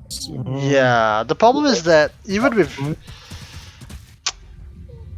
Oh god, they're so spread out. Yeah. Where are the DTs? Second, or the expansion of the Zerg. Yeah, they're gonna force the Zerg back down to 1 base, but I don't see a way for the DTs to realistically bring back the game anymore, I would say. No, I think it's too late because the Spoke Rider already gets builded and the Queen is already shooting at the... Yeah. I think it's quite late for this. Yeah, even if that was the case, he needs to take down the Spore Caller, but he's just not in position. The War Prism is gonna go down and... No, this War Prism snipe, that was too much already. That was a crazy game. GG, this was such a funny game. But it's the new meta right now. Block the second base. To be fair, that kind of strategy where you block your opponent's base and then do the burrow, I think can have some credence to it. That was a good strategy, Simmen. Thanks for sending us that replay. That was a funny game. That's a pretty funny one, and I think it's creative, and I like the StarCraft. If you're not straight copy any builds or something like this, by creating your own. Okay, he copied this from Florencio. That makes sense. You got it from the Sewer Mermaid. Yeah, I actually think Markov had a... Okay, he was behind, but he had a chance of winning the base trade. But thankfully, I don't think he knew what to do either. I think the biggest problem is often if you get, I don't know, attacked and like it's looked like an all-in or something like this, that you don't scout how much or how many bases he have and how much economy has your opponent, so that you know, do I need to make any kind of damage and move out, or can I just stay home and just simply defend and win by this? Yeah, it's very hard to make that call in any case, you know? Yeah. Okay, so hold on, let me reply to a couple of... Yep, Simmen says GG. It was a good game. Markov did the most unconventional thing, but almost brought it back. So, hey, you gotta give credit to him as well. Yeah, of course. He played as well. Very good. And I think just by... It's like we see it from above. We see, there are 2 players. He's doing this and this. But we must see it from the vision of Markov. Like to see, oh, well, what can he do right now? He never played maybe against this. Yeah. The burrow was something I've never seen, so Markov probably also had no idea what to do, because he thought he would get the hatch and then take the base, but suddenly you can't do that. Suddenly you need detection. And that forced him into a robo. I would have just said, oh, okay, I'm on 1 base, I'm just gonna all-in you right here, right now. But still, thanks for showing us the game. Okay, tell you what. I'll let you decide, because I want a little bit of variety, and my games have variety because... Okay, I've got 2 games. One is the PVZ that I played, another is a TVT, but the PVZ is on Golden Wall, which I've just checked. That's the only Golden Wall game that was sent in. I would say we can first of all watch the Golden Wall game, and then afterwards the TVT matchup. I think this would be interesting. Okay, okay. So that's your Twitch chat, Simon. Since you won the last game, what do you want? Do you want the PVZ Golden Wall, or do you want the TVT? We'll give a moment to this. But by the way, Clare also said that he needs a handicap versus diamonds. Do you though? I mean, the ladder is very fair, right? If you play better, you'll eventually get better opponents. Okay, we'll give the Twitch chat, call it 2 minutes to respond. If not, we'll go with your suggestion.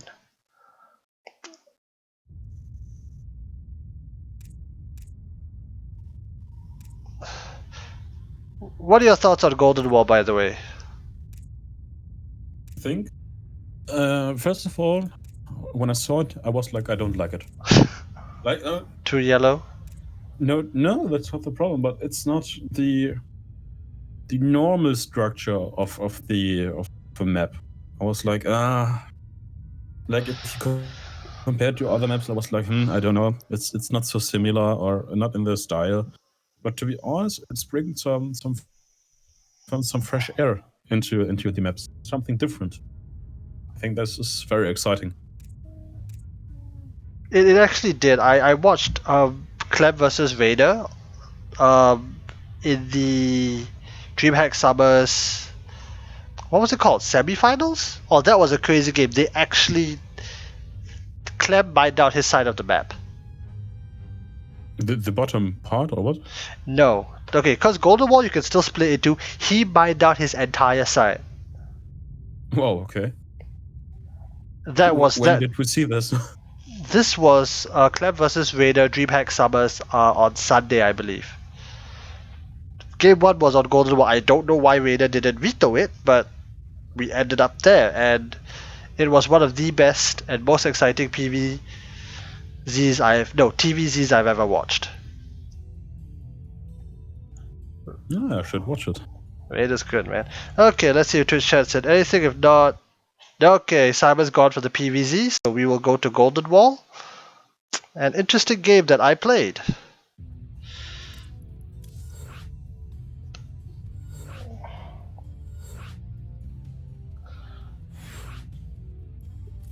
Alright, so for context of those watching, Simon, Clare, whoever else is there. Oh, that rhymes. I'm actually doing a series called Going Diamond, !Diamond in Twitch chat to see what that's all about. I'll bring you to a YouTube video. Long story short, my goal is to get Diamond as all 4 races. Which, I've already done it for Terran, which is my main. Now I've moved on to Protoss. Once I get Diamond as Protoss, I'll move on to Zerg. So this was played in that series. I am right now at 3... I think I'm at 3-1? 3,100 MMR, so I'm about 100 MMR away from Diamond. Squirrel, I think, I checked it after the game, Squirrel was roughly 3-2, so he's just on the cusp of Diamond. So, spawning on the left side of the Golden Wall, spotting a pancake skin. It is Squirrel. And on the right side, it's me. The Redgunnerguy. Yep. Oh, also Guns and Roaches, shout out to my own clan. This was a wild game. Kind of. You see what Zerg is doing? Wait. Yeah, I was like, wait a minute, there are too many units already on the field. Has he mined this away? What is this kind of strategy? I'm excited, to be honest. You don't see this kind of bullshittery every day. Let's see, which button is it? Oh, there we go. I finally learned how to do the follow unit. And here's the thing, because I scouted, I didn't even notice that this was here until it happened. Okay. Yeah. Now here's the thing about proxy hatches. I have to respect them because I have casted multiple games where proxy hatches just kill you, and this also happens. How many workers did I pull? 1, 2, 3, 4, 5, 6, 7, 8, 9. Okay, this is a mistake. too many workers. Yeah, the ideal number to pull is 7. Because 7 workers is the number of workers you need to kill a hatch when it starts. So I've pulled 1, 2, 3, 4, 5, 6. Yeah, so the 7 in the main is almost perfect. But you can see what the Zerg is doing. And here's the thing, if I let a single one of these things get up, I'm in a world of trouble. Because, you know, creep spread, spider crawler rushes. I don't think... Imagine also the Nidus network. Often the Zerg players do afterwards if they get their hatchery done. Inside the main base? Yes. I know it, you could. I was playing it too often. Okay, I've never seen that happen, to be fair. Oh, I actually get one drone. Do I get the drone? I don't. Did I? I don't remember getting this drone. Oh no, another hatchery. Nah, it's another hatchery. Barely survives again. I remember at this point of time, I was more like, okay, you know what? The one in the main is going to be a slightly bigger problem. The one in the natural, I will deal with it later, and then I'll deal with this bottom one, because I also need to be... Actually, I'm mining too much gas. I'm mining way too much gas for this nonsense. Oh, yeah, did I? I think it's understandable if you get so many hatcheries in your base. I think it's quite nervous. Oh, I actually got one hatchery. Oh, that's huge. I didn't even know I killed one. I thought they were all cancelled because, you know, I'm busy scrambling and trying to figure out what to do. Okay, this is actually a funny moment because, you know, I've sent an adept across the map. This is this thing I bet already, or I mentioned before already, with like if you get like cheesed or all in something like this, that you need to scout wherever is all in really, or it's just a bit of cheese. Yep, but I scouted a bit late. Thankfully, the opponent, I don't really know what's happening. The adept has killed 4 workers. 5. 6, okay, they're trying to bust the wall though. No, it's attacking the Cree. Ah, it's but 6 workers, right? Yep. This is actually a mistake on my part. I should have got the shield batteries a lot sooner. Now that Link's inside the base, but that's the thing. If the base is allowed to finish up, you could produce Lings or worse still roaches from the inside. It is so hard to defend against that as Protoss. Yeah, true, but you have already enough workers to kill it, so it's not a problem anymore for you. No, it's not. And even though a lot of workers are wasting time at like killing hatcheries, which I do think they need to, well, partially thanks to the adept, I'm now a full 10 workers ahead. Yeah, the adept did really much damage. I always feel that one thing you should always think about when you're being cheesed is, okay, how do I counterattack? Yeah. How do I put on some counter damage and just like throw my opponent off even by that little bit? And often, that's a good thing if you get cheesed or attacked, however. It is not much that you need. You just can fly. I don't know, as a Terran, just like example, just load up one medevac and I don't know, maybe Widow Mines, maybe some Marines. And it's already enough, and you make so much damage. Yeah, that's actually the reason why I said the adept, because I'm like, wait, if you have spent so much money on hatcheries, because the thing about a hatchery is you have to pay a deposit, right? Yeah. It's a $400 deposit, $300 refund. If you're paying that deposit, how much money do you really have for Lings? How much money do you really have for like defenses? And yeah, if you look at what I'm doing on the other side of the map. Yeah. So your shield battery gateway as well. And you're already researching warp gates. So yeah. To me, like, this was... Okay, enough of this. I'm on one base so long. I'm just gonna all-in you. Yeah, because I think just simply his economy is was getting so much worse than yours. Even if he would kill, I don't know, 10 workers or something like this. I think it's simply just not enough for this. Yeah, and the other reason why I built it back here is because I was fairly certain the Zerg wouldn't have vision. You made another queen. Yep, so I try to find out the ramp. I decided I don't really want to take that fight because going up a ramp is still quite dangerous. So I figured I'm gonna... Spore Crawler is doing a lot of damage as well. Yeah, but I'm like, I don't have to. I've got a good defensive position here. Shield batteries are done. I can warp in fast stalkers too. Either the Zerg stays on one base where he's already so far behind, or he comes down and takes the fight. And with that, GG is called. GG. Pretty good game. And I think it's a good example on how to defend and later on win the game. Yeah, I mean, I feel that if you're getting cheese, one thing you have to do is to always be able to figure out, again, how to do the counter attack. What does my enemy have? What does it not have? For example, if somebody's cannon rushing you, you know that they don't have mobility, and you can abuse that like one Reaper. Oh, by the way, here's the thing.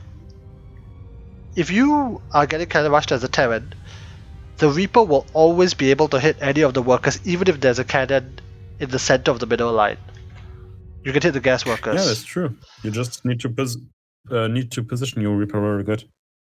Yeah, and then put him on home. A lot of damage. Correct. Put him on home position and micro him when the probes come out and fight.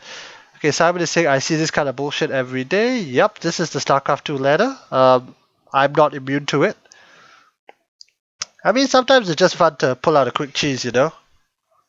Especially after a few tilting losses. Alright, tell you what. How about this?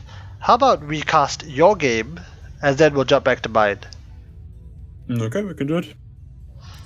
Let's see. Okay, here we go. It's a 12-minute game, PvT. So a bit of variety. So I'm gonna start the game and I'm gonna use the toilet real quick. I'll be right back. Yeah, of course.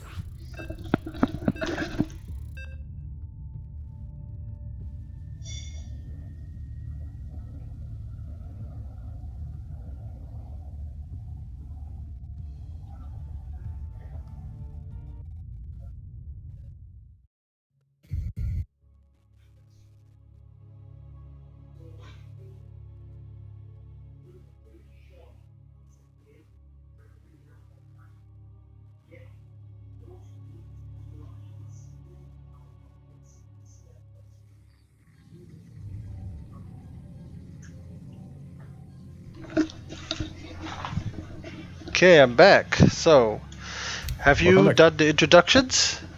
No, but I could start if you want. Go. In the bottom left, we have our Protoss player of today, BehHullBy from TY Drop. And in top right, it's me from Team Insep or Team Inseparable.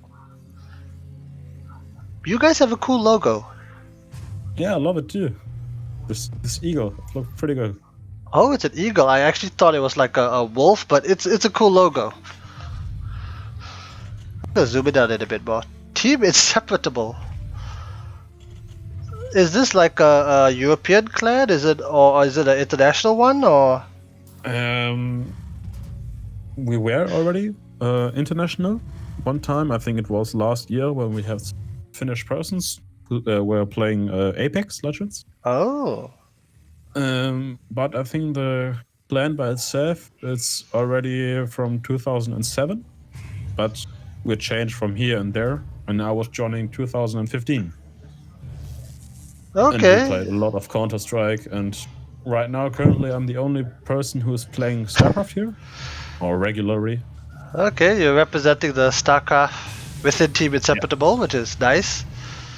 Yeah, and I want to try. We saw one person already from the other replays who played for Platinum Heroes. Yes, ToonDragon. And I want to try and play as well in the tournaments from them. Sure, definitely can try. If you want to play in more tournaments, the Sea Duckling Open is always every Friday. Would love to. I want to compete and try. It's nothing for me like, oh, I must win any kind of tournaments. It's just try, hey, Jimmy, what I'm capable. Yeah, have you actually played a best of 3 before? No, never.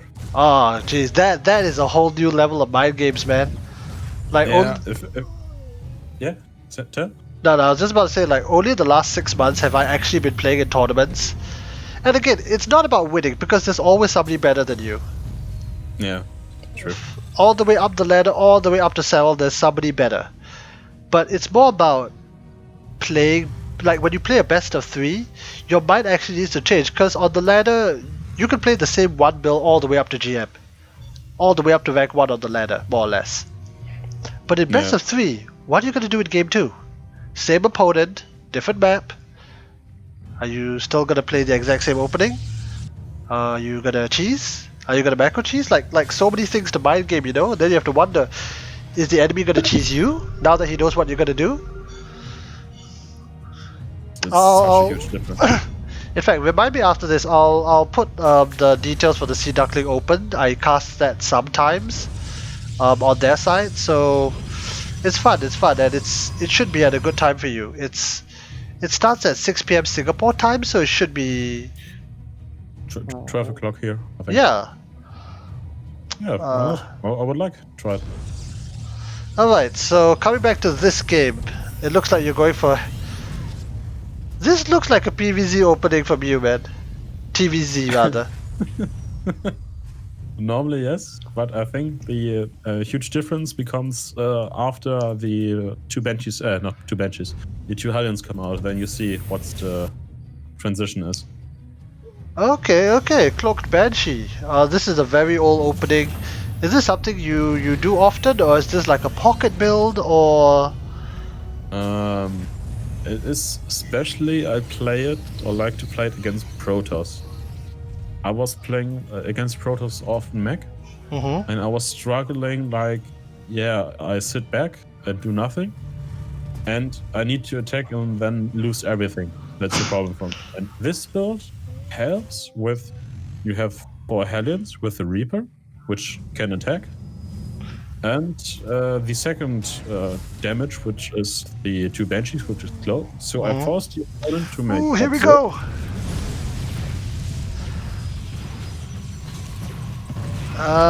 Okay, expected a little bit more. 2 probes killed, 1 car lost.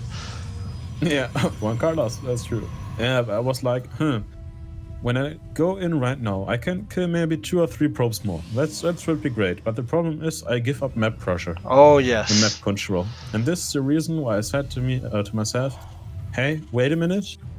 I want to play mech. And then I already don't need to push so hard, because I will trade later on better.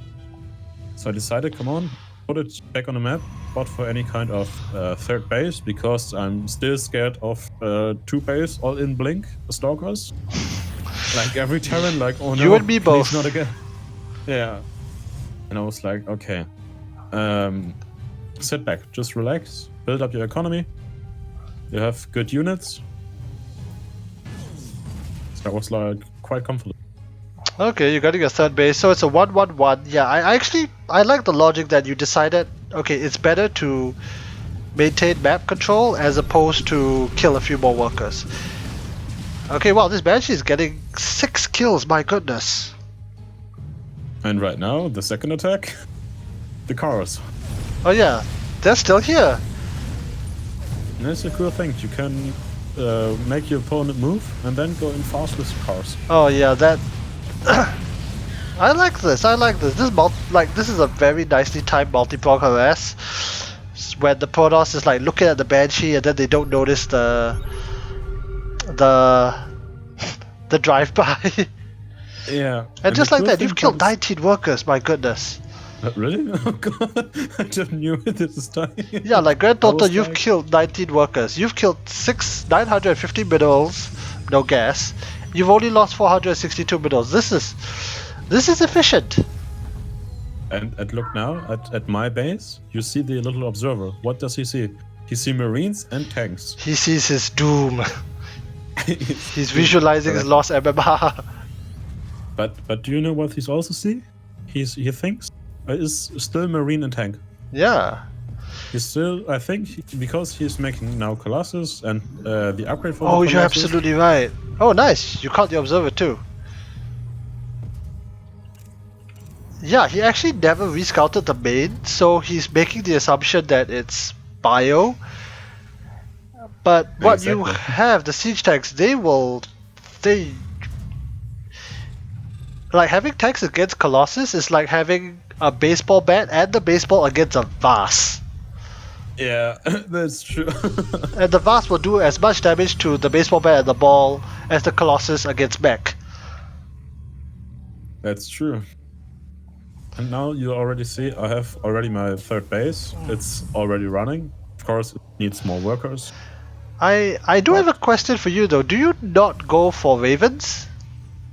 The problem is, what's the problem? Ravens you can use against the detectors.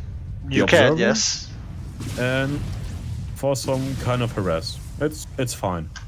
But later on they become, I don't want to say useless, but the efficiency in terms of you invest so much gas, 200 gas for one single unit, and it isn't doing so much direct damage in terms like a sieging or something.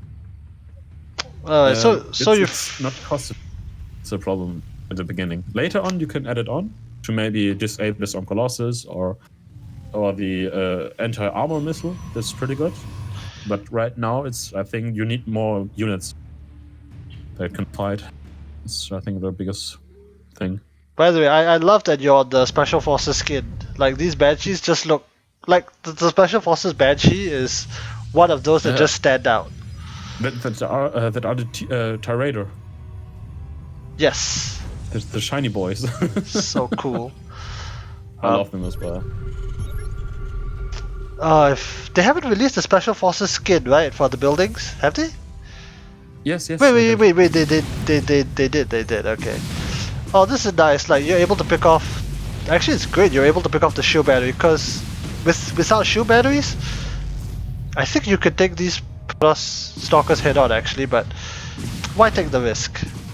Yeah, exactly, like the same with the Hellions. I don't want to give up map pressure. And the good thing is, your disadvantage as a mech, what we said already earlier, it is very immobile.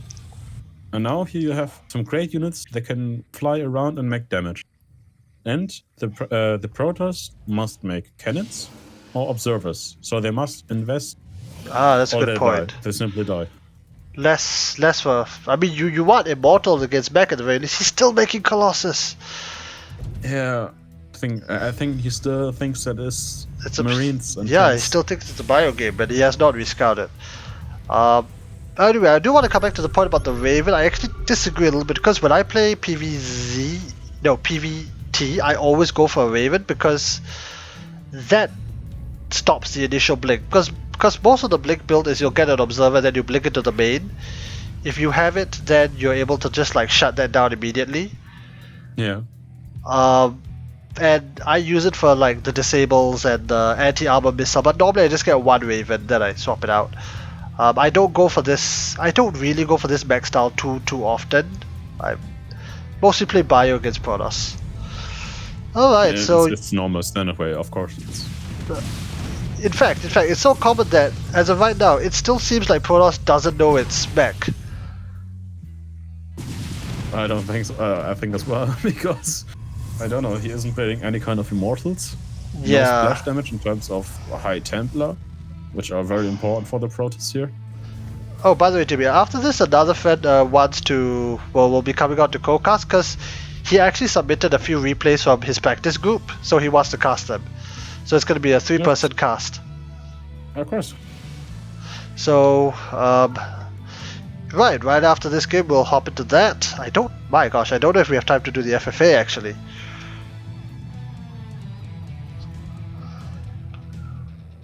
But we'll see. But you're doing pretty well this game.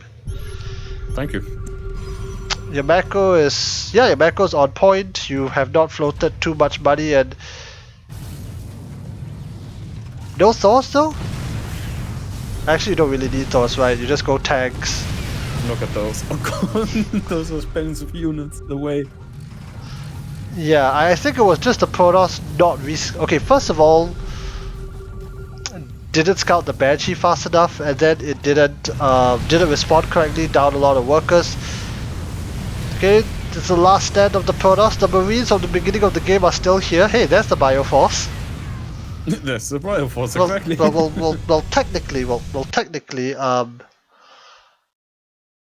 technically, if he went, technically the Hellions are bio, right? Somehow. Technically, yes.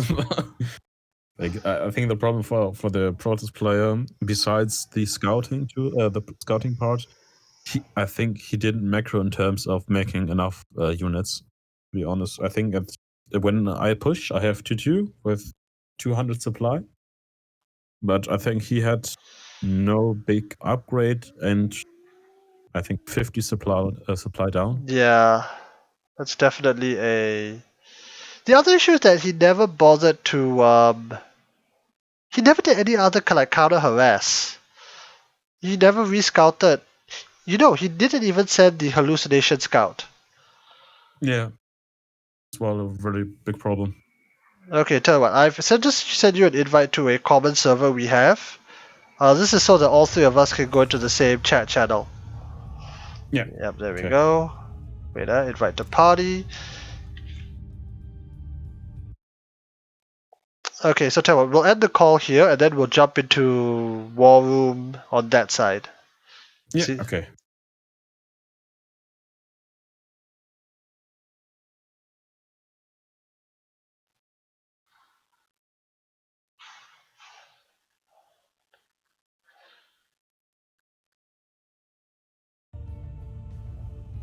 Okay, so. Hello, you there? Yeah, I'm here. Alright, so now we're just waiting for. I mean, you can see him at the party, we're just waiting for him to accept, and then we'll jump into it. He actually sent quite a lot of games, so. Okay, he's here.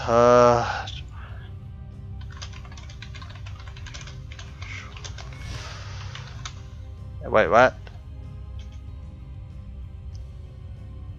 Did his PC just crash? Maybe. He says he pressed exit game accidentally. That is a hell of a misclick. I know this feeling. Okay, so while we wait for him to come back, tell you what is the worst misclick you've ever made? Oh. I think I have 2. Okay. You know, I group up my, I don't know, eBase and the armories on my 6th hotkey. Okay. And like after 15 minutes, you should have, as a bio player, have at least started the 3-3.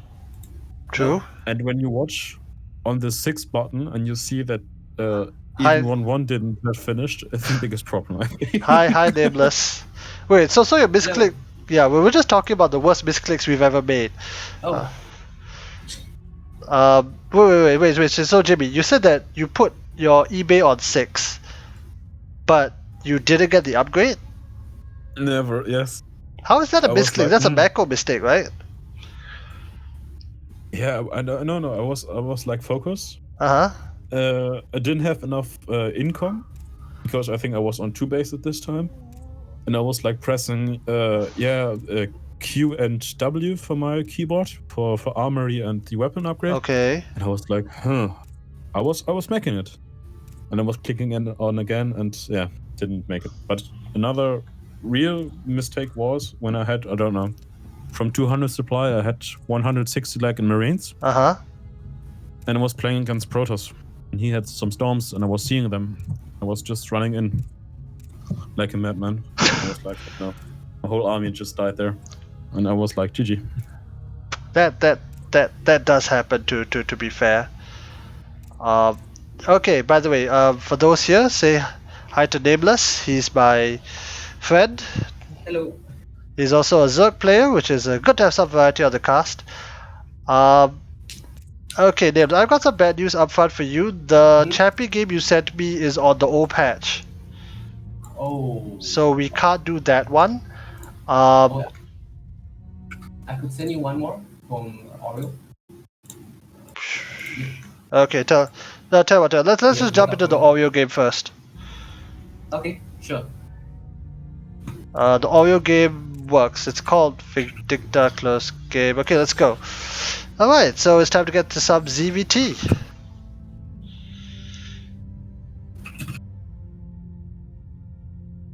Anyway, by the way, Nameless, click Yep.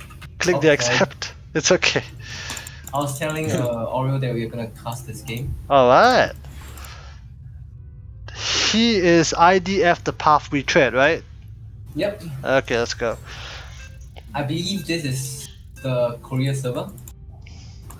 And yeah, this is gonna be a high level game because both of them are really good. Oh, Oreo's good, man. Grandmaster and against the barcode, okay? Vindictus about 6k. Oh shit, and this is Korea. Yep. Oh my gosh, this is... How was your feeling about this when you saw a person, first of all, Grandmaster, and second of all, barcode? What was your feeling? I don't know, man. But, Nameless, since this is from your side, do you want to introduce the guys? Yeah, sure. So on the bottom right hand corner, we have our Australian Zerk. He is Oreo, aka PathWeThread from Downfall Gaming. Woo! So, alright, and on the top left hand corner, we have our barcode player. He is Vindictor. This is Vindictor. Yes. We know for a fact that this is the Vindictor. Yep, this is the Vindictor, the one from NA. Shit. Vindictor is one of the better Terrans there, which... I mean, there are not that many great Terrans on NA, to be fair. Future, but that's kind of...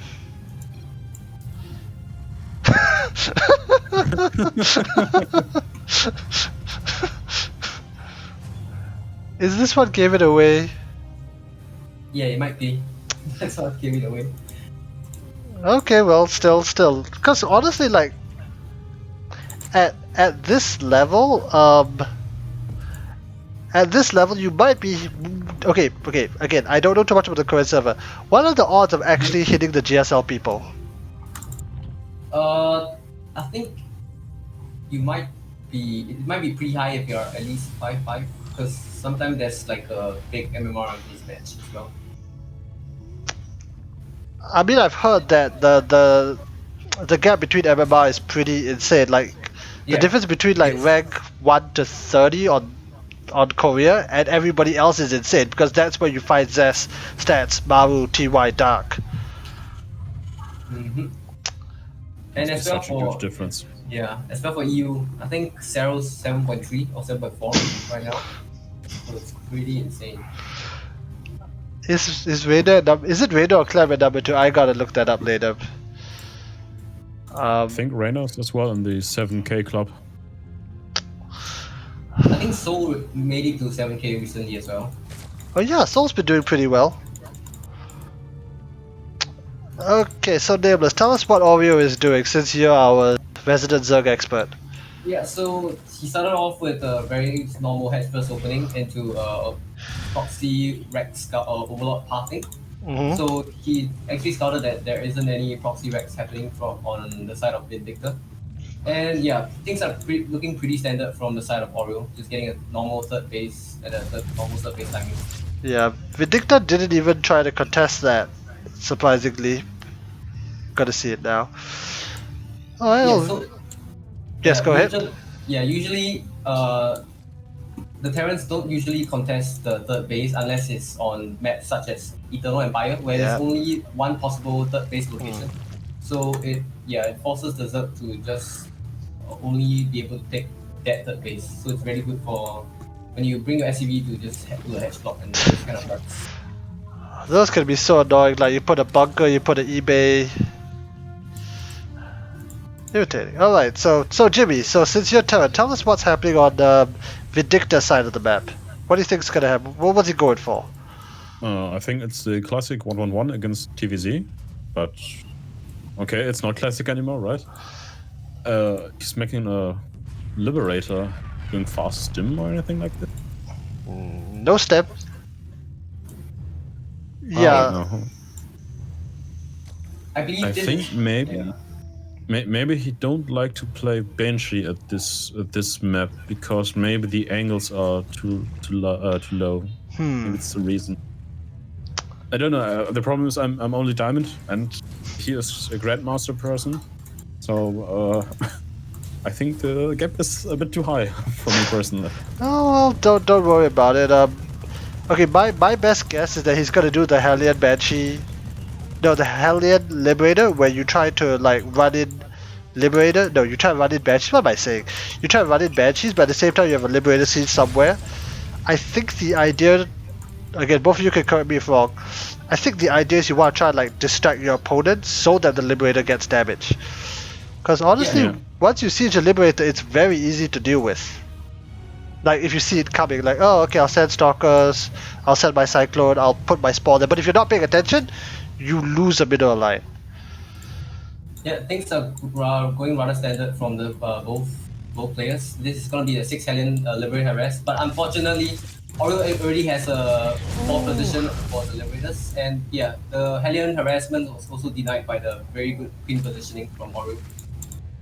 Yep. And I think the Spore Crawl as well was very smart placed, to be honest. It was really good placed. Shit, the Lib's already dead. Yeah.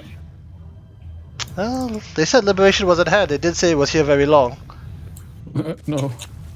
Yeah, I believe Oreo went in for the 340 Overlord Scout, and he saw that there wasn't any additional tech lab or reactors on the starport, so it only could be a Viking or a Liberator. And so he actually got a anti-Liberator Spore position in place on almost all of his first and third base. Nice to die on the 4th, but I actually have a quick wait. So how does he...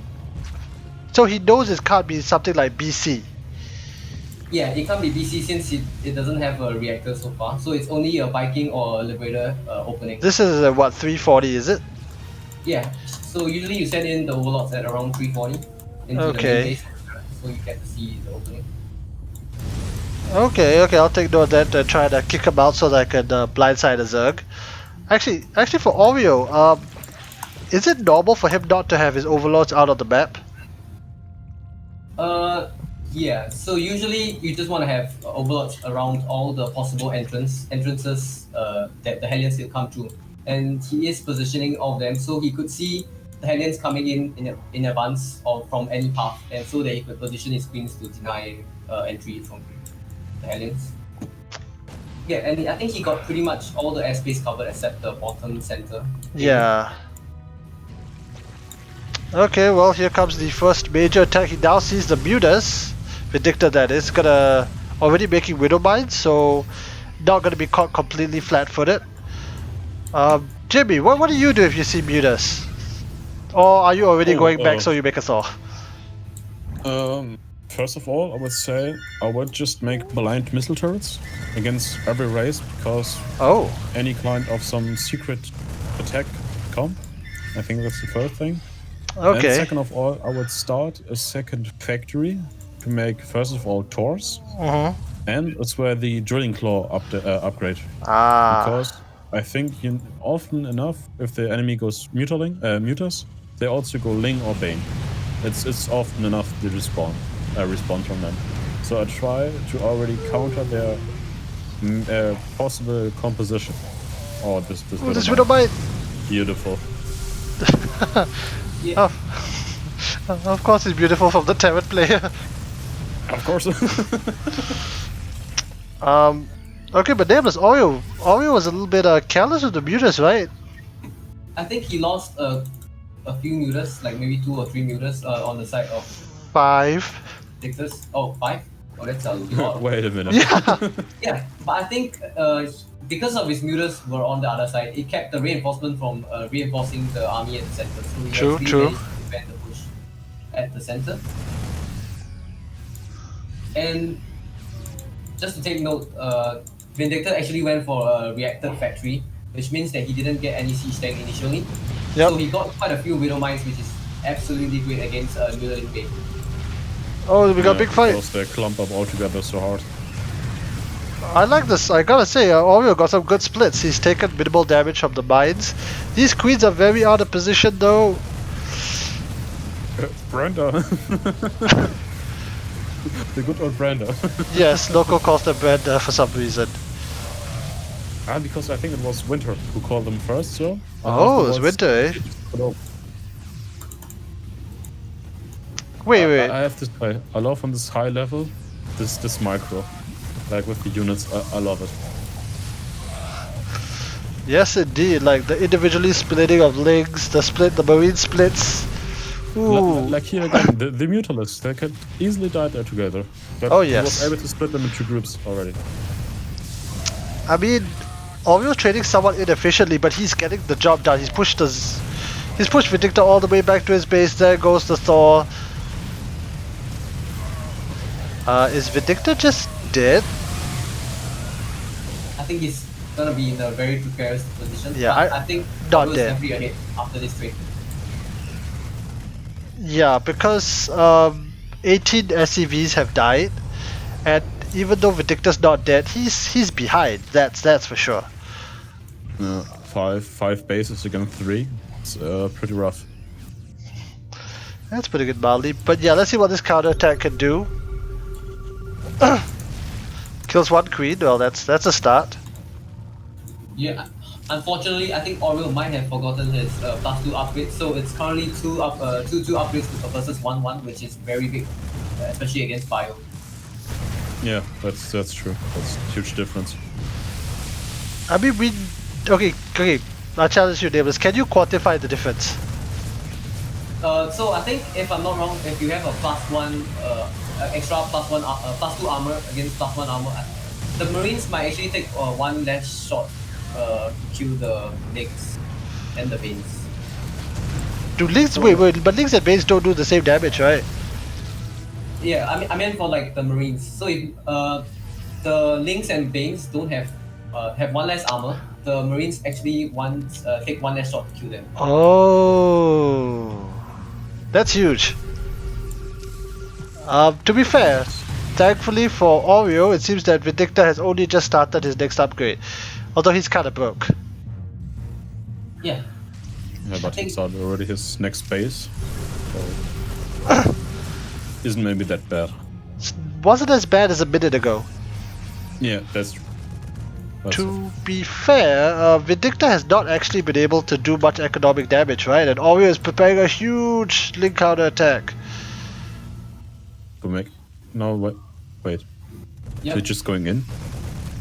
I like this counter attack from Oreo because he knows that he has quite a bit of quick spread at the center of the map, so Vindicta actually can't push into the creep. And he has to take time to clear the creep. So yeah, I kind of like this run by, although it didn't do as much damage as I thought it would. But it forced him as well to stay at home again. So I think this was pretty. Well, it bought him. There already. Yeah, it bought him time, but that's huge because now 2-2 is done for Zerg. And we see how many banelings morphing. 22. Terran never gets the luxury to make 22 of everything. You never see 22 of something on the production tab. No, and as well the Ultraless Cavern. So he wants to close up the game. Yeah. I think. Yep. Go ahead. Yeah, I think both of them has really fantastic micros because Vindicta always has his Marauders in front of the Marines to just tank the shots from banelings, and Oriole always makes sure that he triggers the Widow Mines before he engages fully with his army as well. So both Yeah, it was only 1 or 2 Zerglings there. Oh, but the surround happens. Is the reserve bio gonna be enough? So close. Maybe if the Widow Mine hits. Yeah, there's still a lot of Widow Mines into this. but here's the problem. Ultras are now on the way. Yeah, but I think without Kindness plating, the Ultras won't be super useful because with Ultras, with Kindness plating, they just take so much lesser damage compared to when they don't have it. It's 2 full armor. They get 3 armor, right? 3 armor they get, right? It's 2 armor.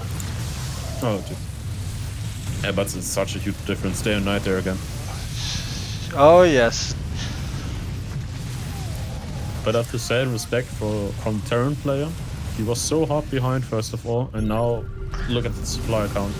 100, close to 80 to 140. Fifth base on the way too.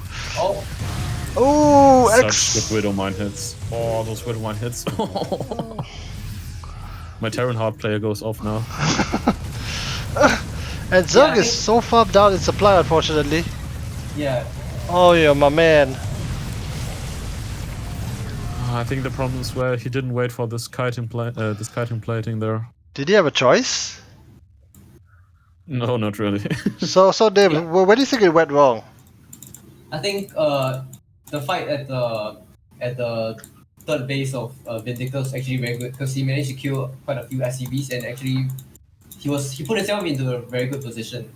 But unfortunately, I think he didn't trade as well on his side of the map. Okay. So yeah, slowly but surely, even though he was mining more, but he was losing much more than Vindictor because of his exceptional micro. So yeah, I think eventually I think Vindictor just got a lot of momentum from the Bio Mine and managed to just finish off the game. Yeah. I think another big problem was the Mutalists that they died there so fast. They couldn't snowball so hard than normally. I think this was as well a big problem. That's a good point because you do need the snowball with the Mutalists. Yeah, with the mutas, and even just losing 2 or 3 as opposed to like 1. I mean, we were surprised he lost 5 mutas in the early engagement. Okay, but no matter, that was still an excellent game. Thanks Oreo for sending that in.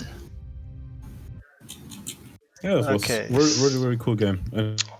Alright, so Davis, see you this also height of a play. submitted a replay by a player called Rapier. Oh yeah, Wow, it's all PVZ. yeah, yeah. He sent me all PVZ. Okay, so I'll let you decide. Since it's all PVZs, do you want to go to Everdream, Pillars of Gold, or Death Aura?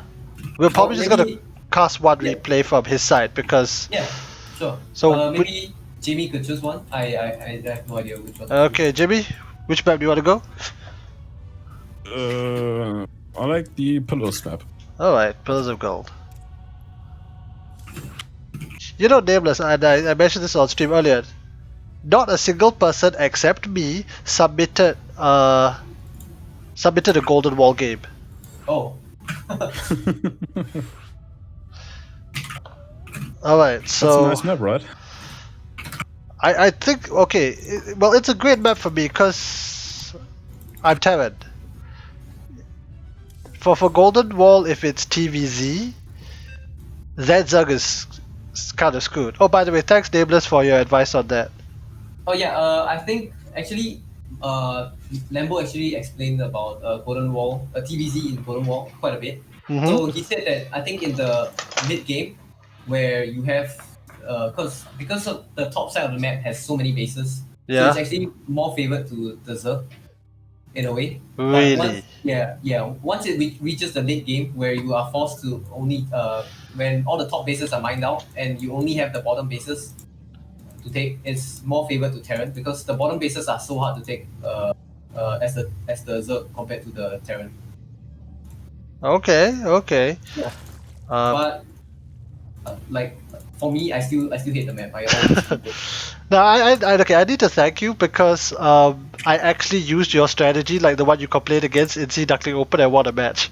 Oh The one where you just mine out the south and you push via the bottom.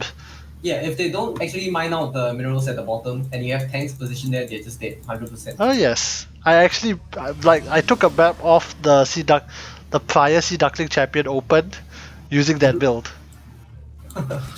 So what happened there in your games? In that game, the game I won, I just went 2-1-1, mined out the bottom, secured the front door, and tank pushed at the bottom. The Zerg always goes muta on Golden Wall, so I was specifically looking out for the Spire, saw the Spire, built missile towers, get Widow Mines, get Thors, and you're kind of fine. The other thing is that because you always have Medivacs in your army, you can always lift workers over the wall on the Zerg side. Yeah. So you have tanks sieged up, you have Widow Mines spread out. While the SCVs are mining the wall, you're already shuttling in bio. Then Zerg's kinda screwed.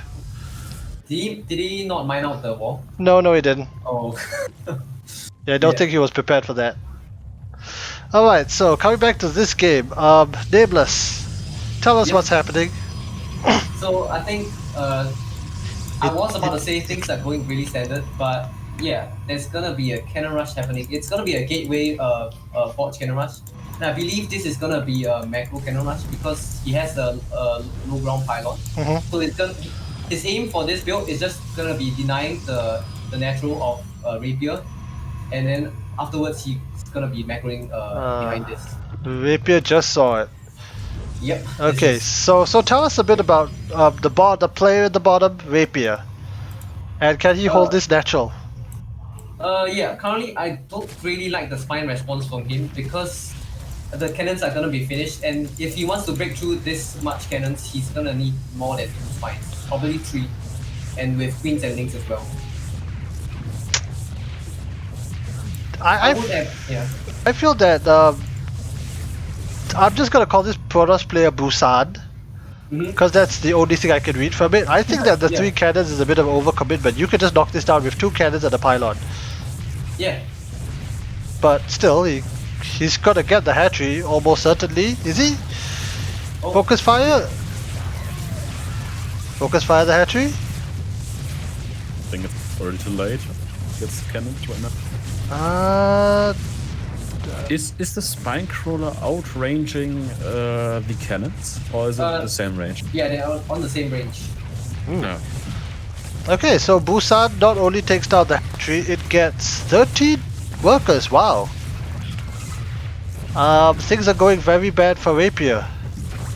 Yeah, actually, on my first opinion about the 3 cannons was actually not very good. But after seeing the 2 spines drop down from Rapier, I actually like the 3rd cannon because it ensures that he gets the deny of the natural.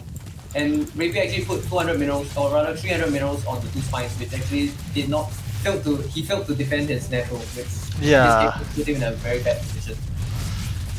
Well, I think as well a good follow-up with the... Okay, so Nameless, if you're Rapier and if you're like this far behind, what are your options? Yeah, I think you either try to just do an all-in from this position, or you can just double expand and just play as greedy as possible, which I think he's going for the macro option. Okay, he's gonna try a counter attack, but the front wall is pretty well defended, provided there's something actually in the wall. This isn't a full wall, right? There's a nice space between the forge and the cyber core. Yeah. Oh, watch at the Zerg base. Oh no. This Oracle. No. 6 drones. Stop it! He's dead already. Oh god! And now he's going just outside, regenerate his shields, and come back later. Yeah, this just puts Rapier so much behind right now. I have no idea how he's gonna come back from this game. Yeah, Busan actually got a Void Ray, which is... I wanted to say as well, Void Ray now. God, this game. Yeah, I think the Void Race might be a more of a defensive unit. Yeah. Because if he's gonna be roach all-inning you, and you have a Void Ray, it's gonna be so bad for Rapier. I actually like it because you have the Oracle to defend against the Mass Lings, then the Void Ray defends against the Roaches, and now he's gonna go into a Glaive Adept follow-up and probably win the game off it. Like, he would have to throw pretty hard. He'd have to shade all his Adepts into Banelings. Well, okay, so Nameless, what do you know of Rapier? Like, what kind of a player is he? What's his rough rank? I think he is Master on NA and Diamond on KR. Like Master 3, Master 2. Okay. Yeah, and I do believe he is a rather standard player. Honorable Macro Zerg. Yeah, like a little bit just like me. Just a little bit of cheese once in a while. But yeah, overall just standard macro. Okay, but he's not emulating Bly or anything. Yeah, he's not a Bly type of player. Okay, well, so is he your real life friend? Is he your clanmate? Is he? Yeah, I think I met him on ladder. So yeah. Oh, interesting. Making friends on the ladder, Jimmy. Would you believe that? To be honest, in the StarCraft community, there are very nice persons. Yeah, I played against a Protoss on one map, and I was like making a very good Widowmine drop. I think I killed his whole worker line, and afterwards I just lost against him. And afterwards, I was writing him and said, "Oh well, I was killing, I don't know, with one Widowmine 13 probes." And he was just laughing and said, yes, it's true. And then I was saying, yeah, I was rewatching my replay. And he asked me, like, why do you do this? And I was saying him, yeah, I want to try and play in a tournament. And I was like, oh, okay, cool. Oh, wow. And then I asked him just simply, do you want as well to try it? He was saying, yes, why not? And afterwards, I don't know, we chatted around. We were both watching the replay. We had chatted around, I think, 2 hours. Wow. And now compared to some games like League of Legends, Counter-Strike, or something like this, no, that's such a huge difference. The StarCraft community is so nice. I know, the only messages I ever get like after a game is BM.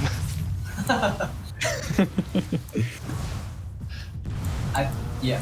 Meanwhile, I think quite a heavy Gladette pressure is happening, and I think unfortunately Rapier just overdrove. So he didn't have any units actually around, and I think he's gonna be losing his base. Yeah. I think that they're actually just... another way. He doesn't need to, yeah, I think he's actually got enough adepts and can continue committing adepts to just like kill every queen here, you know? Yeah. I have no idea how Rapier's gonna win this game. He's in such a bad position, it's gonna need a miracle to win. Yeah. Yeah, I think, but the only good thing he has going for him is Busan only has 2 base. So it's not the end of the game for him. Yeah, I mean he would need to shade... True. Okay, the other thing good for Rapier is that he's got Banes. And while they're less useful than Roaches, there is some hope that the Adepts all explode onto Banelings. Yeah, I think if he gets a really good Bane hits, I definitely think he can hold this. Yeah, is he gonna commit? This looks like nope, decides not to.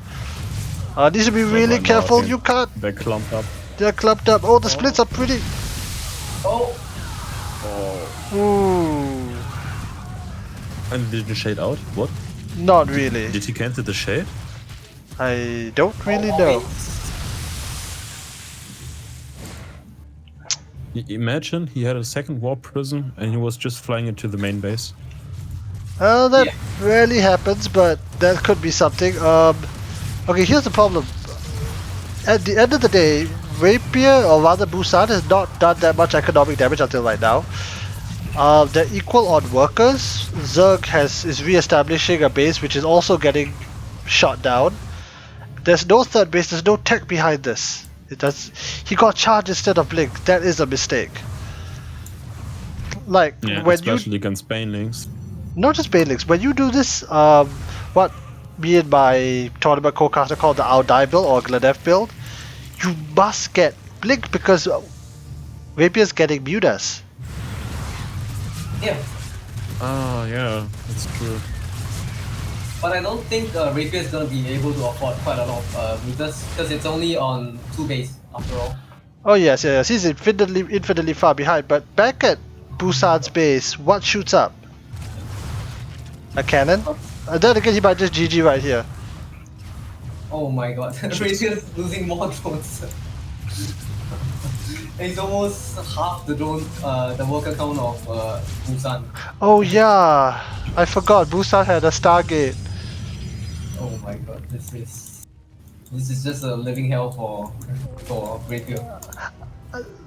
This must be. This honestly feels a little bit fantasy GG timing at this point.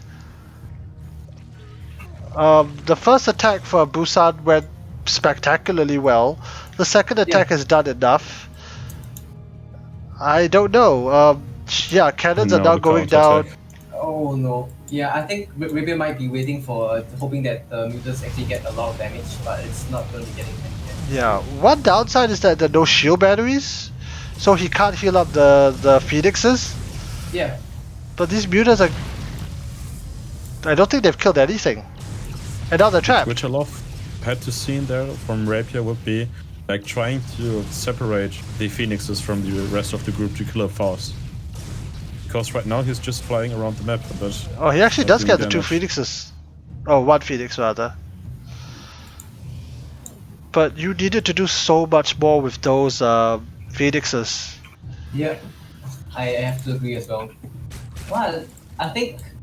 Busan is actually putting himself behind by not taking a third base at all, because he's gonna be mining out pretty soon from his main base. Yeah, that's a good point. That's a finite resource. Yeah. So. But the problem is, can he defend it if the Zerg player just rushes with some drones there? With some Zerglings and the Mutalisk? Is his Oracle still alive? Yeah, I think. Yes. Yeah, left side. Yeah, he absolutely would, because the Oracle's still alive, so you put down the pylon, you put down Shield Battery, you now have Glaive Adepts, you'd absolutely would be able to defend it against pure Ling. Yeah, on the side of Rapier, he's actually getting a lot of drones coming, so he is going to be equalizing in worker count very soon, and he is on 3 base as well, but there's a big push coming out from Busan, and let's see if he is able to hold this. That's pretty tough, so many Phoenixes. Darkness together, oh god. One-shotting the Mutalisk. Oh no. Hilarious. He's gonna lose his third base again. Oh no. Oh no. This looks like when I watched... Oh, you could pick up the Ravager egg. I didn't actually know you could do that. Oh, loses a Phoenix Blade. Back it inside. Yeah, I think, but the funny thing is, they're both almost equal in supply. Well, not in upgrades. But yeah, the Protoss are not taking another base. Oh? What? How is he able to hold this? I genuinely don't know. Maybe they're clumped up together too hard. Yeah, I think the Busan actually took quite a bit of corrosive bounce on the Immortals. And yeah. Well, see, here's the thing. Like, even though Zerg is on 2 base, Protoss is on 1. No, Protoss is now on the same base count, so they're not actually mining. There's no difference, you know. Yeah. And with the resources lost tab opening up, I think Rapier actually lost around 1k more than Busan. Yeah. So things are actually looking rather even right now. Well, see, that's the irony, right? Because Rapier actually took another base early. Oh, he's gonna lose all his Phoenixes. Okay, to be fair, the Overlords are also caught. Too greedy. I think greedy, to be honest. But here's the thing, because Rapier took another base earlier, even though he lost it a couple of times, because he mined from it, he can afford to take a more inefficient trade. Busan is still on 2 base. Yeah. Oh wait, this corrosive bites. Oh, no. It's Oh, the links are No shield battery. Oh no. Corrosive bounce? Oh no. Oh, Yeah. Rapier's playing it so good. Playing so good. Yeah, because honestly, this was Busan's game to throw. And by not taking a 3rd base, it is going into that throw territory. Yeah. That's true. Now, his 3rd base is still up again. Oh no, is it getting killed again? Is it getting killed? No, not like this. The 3rd time or the 4th time right now? Yeah, I think that's the... No, but it's not dead. Twice. Wow. Okay, but these stalkers, do they have blink? Okay, they've got blink. But links are so good No, they against can do stalkers. so damage. They did so much damage to the stalker right now as well. Wait, did the bounce actually hit the stalkers before they... Yes, yes, two stalkers went down to Yes. Bals. I don't get it. And Busan is the still 3rd making base is up. workers. Like, why? Why are you making workers when you have so many idle workers? He needs a Nexus. 28 on the expansion. Oh no, not like this. Imagine he had now 2 bases up running. Yeah, if he had Such a like... huge difference. Yeah, if he had like even just a 3rd base. Yeah. he I would don't be know. mining so Maybe he much. was planning to submit this to like ICFA or something, you know? 2 base only. What other logical explanation do you have? He was in game. He was nervous. Nerves? Oh no, he's gonna lose the his hatch. base. Yeah, he's actually gonna lose the hatch. Right? Right? Oh wait, corrosive Oh. bites. Oh no! Yeah, he's gonna lose. No, fires! Come on. Oh no. Come on. Oh, No, he keeps the hatch. wait a minute. Nameless? Oh! What? What is happening? Busan is slowly but surely throwing the game. Look, he's already thrown it pretty far. The ball has been kicked like outside of the schoolyard. It's into the suburban estate, and it's continuing to be kicked further and further down the road. Look at the income place. Oh, the balls are actually landing. Oh. Wait, did he hit his own unit? No, I think the balls actually landed on quite a few of Phoenixes. He actually picked off Phoenixes by using balls. Yeah, that's not something that should ever. It's gonna go down now, Look right? at the third base. Yeah. Look at the third base. It's Oh. Reagan. Yeah, but here's the thing: like Rapier's already taken a replacement third. Busan is literally gonna mine out of his third base, and we still see no. I wonder what Rapier was 44 thinking, man. workers. 44 workers on the expansion. Okay, it's a bit too much workers on. Well, you gotta keep them employed, right? Gotta keep those employment numbers high. Yeah, and I think Rapier is gonna be finally breaking through the natural of Busan. What the fish was that game? I would say GG. Oh, I think really good choice from Jymmy, like picking this game. It was pretty funny. Yeah, it was really good. That was a good game. Alright, so tell you what, I do want to cast a game from Ding because he submitted this quite early, Yeah. but it's another PVZ. Oh, hey, this is actually our first map from Submarine. Oh. Yeah, Jimmy, we haven't casted a Submarine map yet, right? No, we didn't. Okay. It's all been Eternal Empire, Everdream, Deathora. There was one Ice and Comb game. Such a small map. Oh, yeah. I smell the cheese in the air again. Yeah, I think the smallest map. Wait, who is Ding? Wait, Ding is. Wait, what? Is this submitted by his friends? No, he's Chintoss, I believe. Oh. Okay, it might be submitted by his friends, but whatever, he submitted this one. Oh, okay. I think he's Chintoss. Off racing. I see. Isn't he Chintoss? I have no idea actually, because I only know he plays Terran usually. No, With Ding Mac. plays Protoss. Wait, what? Oh, Ding? Ding, yes, Ding. Wait, I thought Ding plays Terran. No, he plays Protoss. Oh, yeah, he does play. Didn't Protoss. you and me casted that game, right? Oh no, it was me and Crested. I think I get really confused with ToonDragon and Ding a lot. You're kidding me. ToonDragon has the most distinct Terran playstyle of us all. Yeah, I thought it was Ding. Alama. Do we like to introduce our players? Yeah. Go ahead. Yeah, go ahead. Okay. In the top left, we have our Zerg player from StarCraft with a beautiful name, KingNipple. I can't believe you fell for that. In the bottom right, our Protoss. I think he sent us a reply, right? We think so. It's Chintoss. It's a classic. The Chintoss himself. The real one. Well, I don't see any cheese yet. Right now. There's always potential. Yeah. So Jimmy, since you're a guest here, what are your thoughts on Submarine? First of all, I have to say it's quite cool map. It's very fast because you don't have so much expansions like in the other maps. And the distance from your base to the opponent's base is very, very short. It's certainly not Ice and Comb or Eternal Empire. No, Eternal Empire. Oh, God. Yeah, but I have to say I like this map.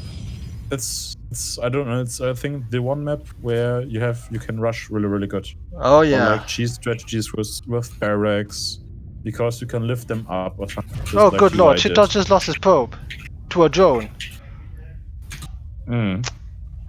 Okay. Well, Nameless, what are your thoughts on Submarine? Yeah, I think it's the smallest map in the Yes. whole of the map pool. So Yeah, currently. yeah, in ZVP, the Robo Immortal All-In sentries used to be quite popular because of the small maps. I forgot what maps was it on. Like I think it was. I'm pretty sure it's like 2 to 3 seasons ago where the immortal Orlins are very popular. Biogenesis.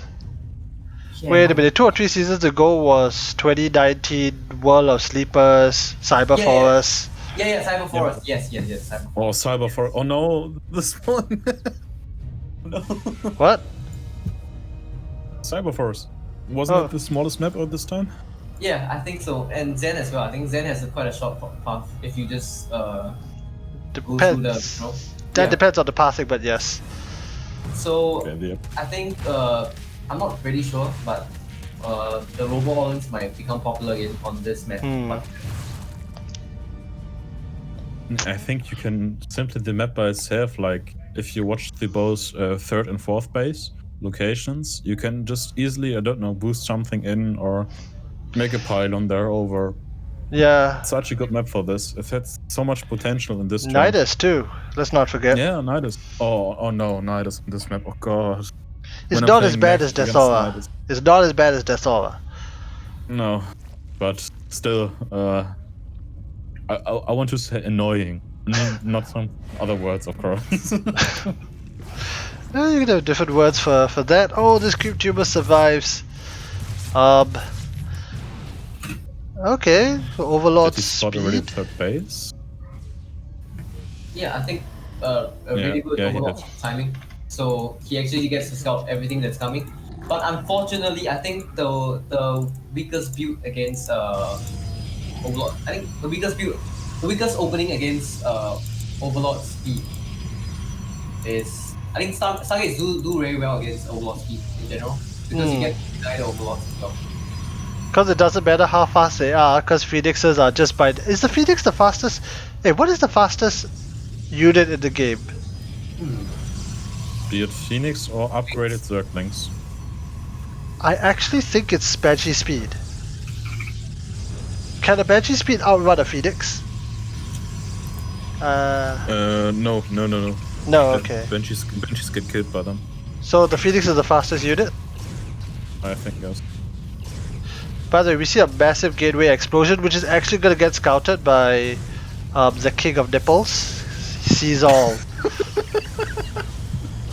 Sorry, but this name is too much. Hey, he picked it. He knew exactly what he was getting into. Of course.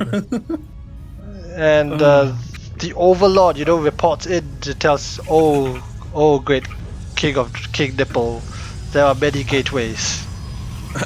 I want to know, when he chose this name, I was like, which name do I take? KingNipple. Well, next season it can be Queen Nipple. Oh, this Oracle actually... Oh. Did this just die? Yeah, it killed like one drone. Completely worth, of course. Yeah. Without any kind of copper. Just reducing the Zerg economy by just any means or any bits is worth it.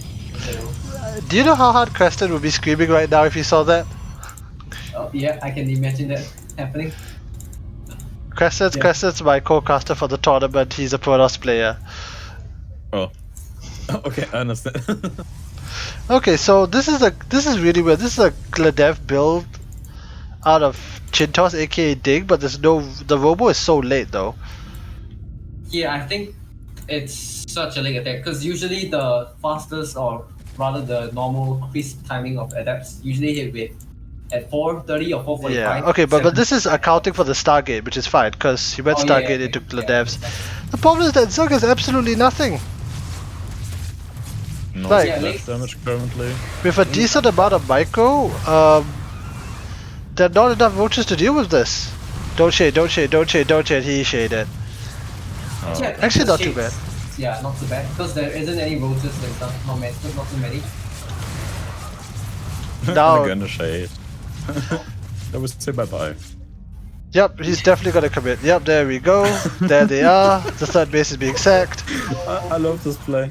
I love Not this like play this. with him. I think KingNipple needs to split his army. But really good recall from Chintoss. You could say that KingNipple has been a bit rattled, shaken.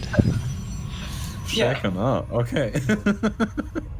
But I think Chintoss is actually having a really late third, right? Unless he's gonna be 2-base all in. Oh no, he's absolutely 2-base all in. You see this number of sentries? Yeah. Isn't making any kind of workers. Yeah, if Dig knows, yeah, Warp is about the way. And KingNipple decided to produce drones out of his, these buildings, which also look like what now that I mention it, instead of army. Oh, this is ultra committed. Chintoss has done a full wall. He's burned the bridges. Yeah, I think the Zerg player should recognize that this is going to be a 2-base all-in because he has the links on both sides and the overload on both sides of the possible third phase. So he should know that he needs to be not getting alerted then and just massing units now. Yeah. Okay. Decides to fight. So. Oh my! This is gonna end up really bad for the Zerg player. He doesn't have any. Oh, good force field too. No, it just. They don't do any kind of damage there, the roaches. Yeah, ironically, the Hydras are also light units, so that's one of the few situations in mid-game that adapts have value, and yep. GG. GG. Oh my god. I think Roach Hydra is pretty fairly common in I think Plat and Diamond League, but unfortunately he needed some Ravages there to just break down the force field, and he also needs to identify that it was a 2-base all-in. Yeah, I think the other big problem was he didn't have any kind of splash damage there. No Banelings, no, I don't know. That would have been good. That would have been a good alternative. Huge difference. Yeah.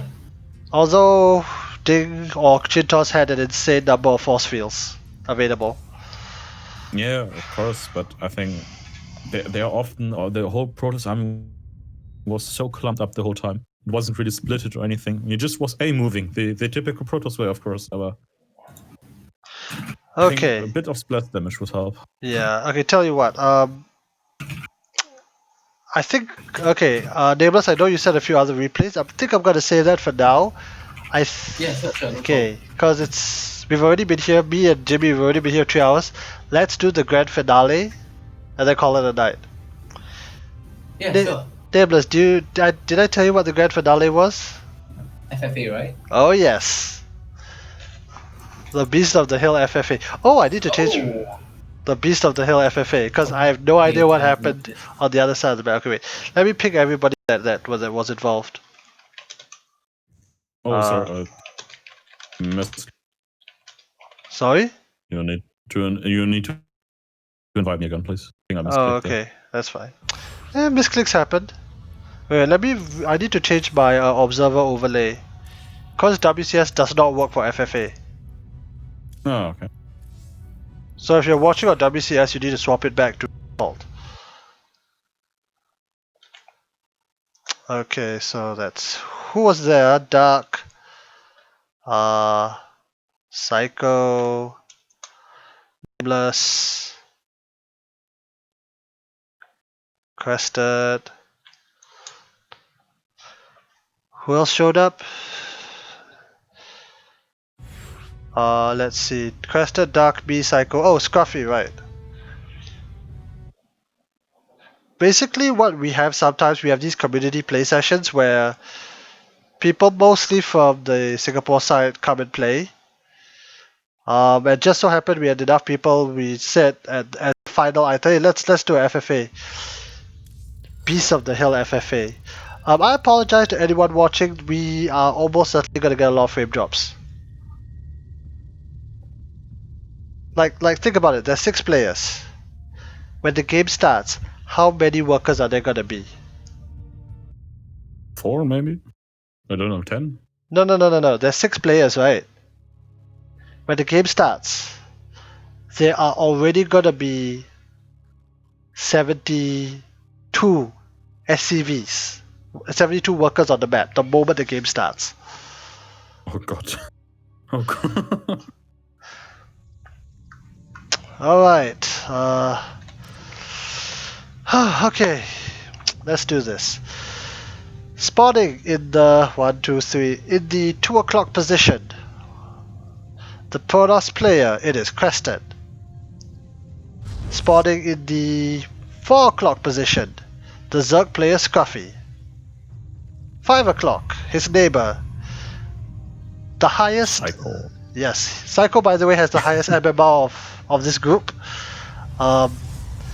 In the 6 o'clock position, the Terran player, also from my clan, Darkvoid. In the 9... Is this 9?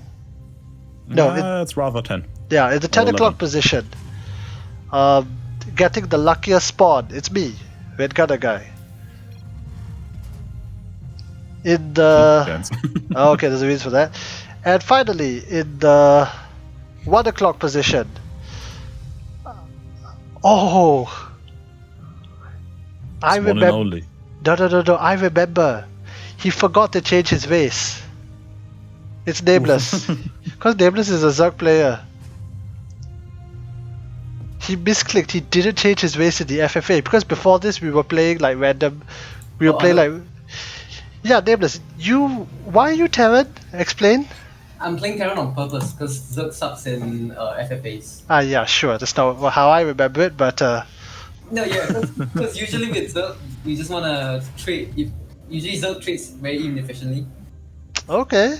Yeah, so Terran has like a perfect turtle style, which is like perfect for FFA. Okay, by the way, Scruffy decided to. I can't believe he's doing this. He is league rushing Saiko.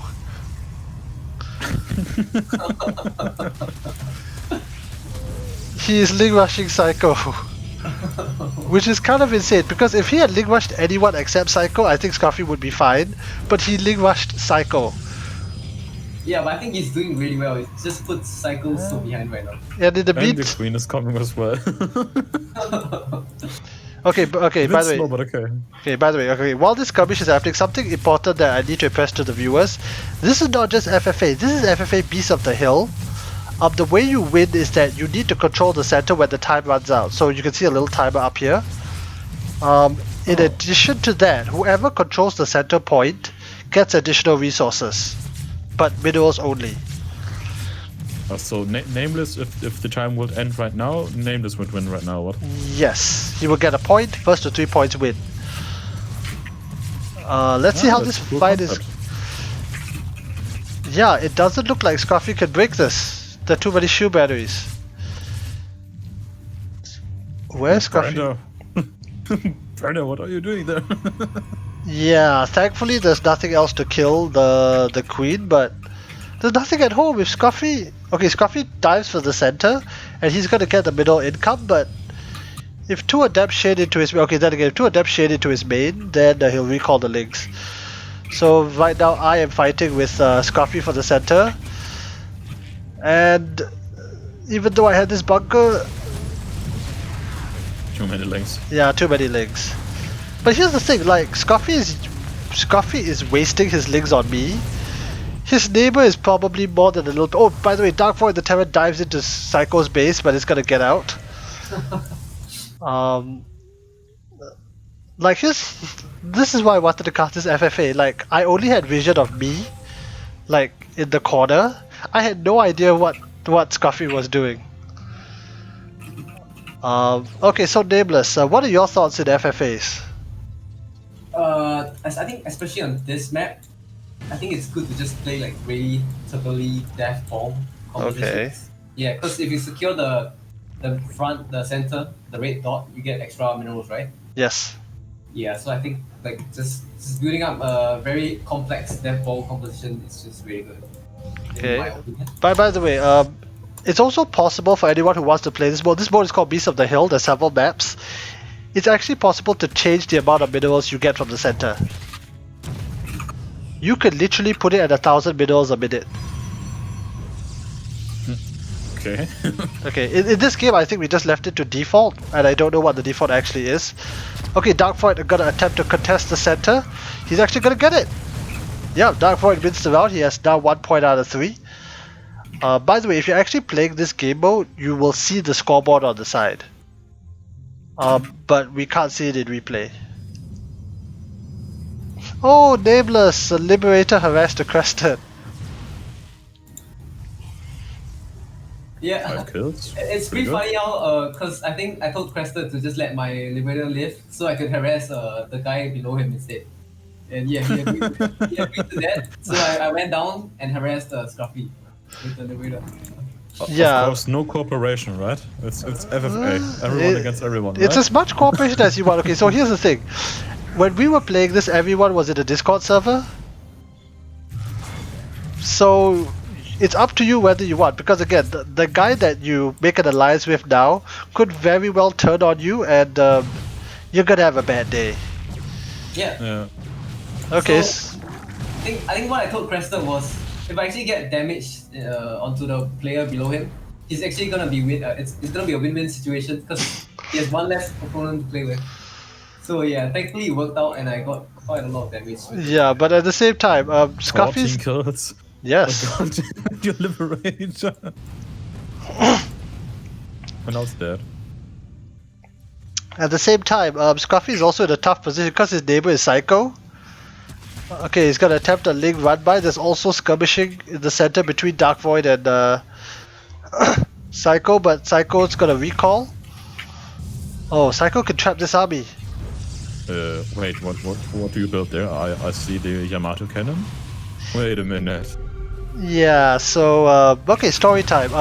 The moment I realized I spawned without neighbors, I immediately tagged to Ultimate Air Terran because I knew that I was safe. Yeah. Like think about it. If I'm Scruffy, I have to contest with a GM player just south of me. But I didn't get that. So this allowed me to like just play very, very defensively. And my ultimate plan was to just like max out on BC Widowmine.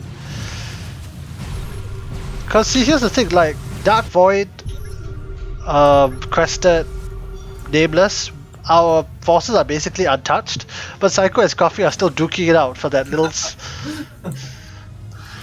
Like, there's actually a massive... Okay, Crescent's gonna attempt to go for the center.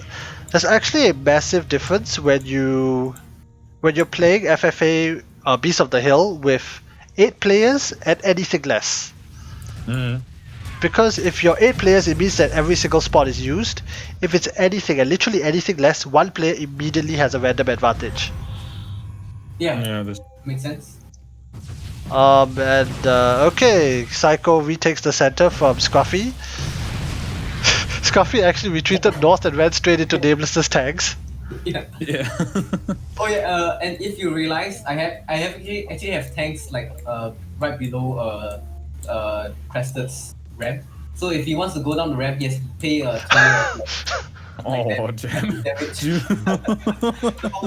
I'm very surprised Crested has not like gone BCs and rushed you. This could be the first time Crested has ever played like an FFA.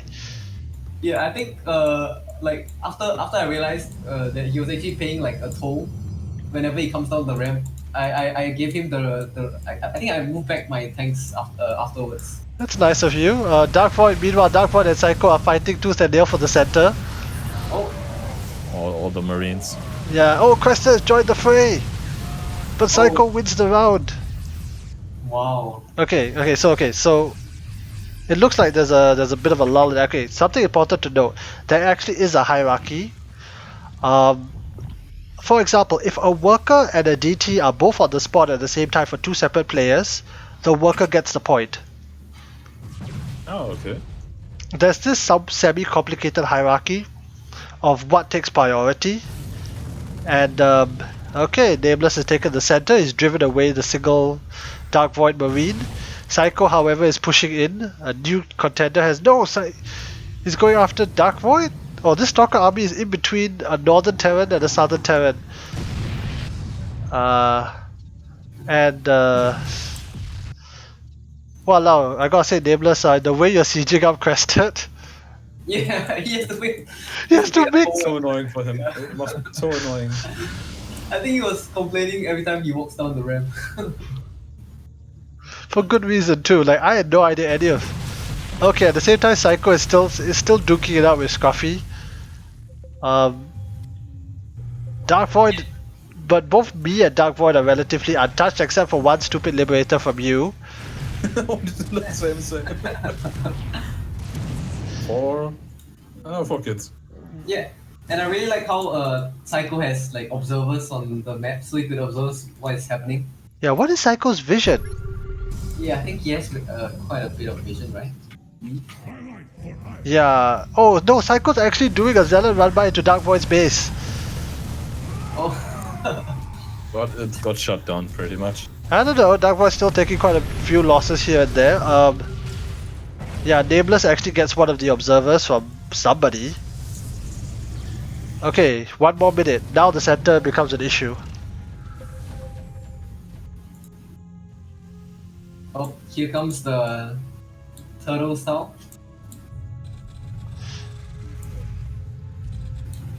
You see this, Jimmy?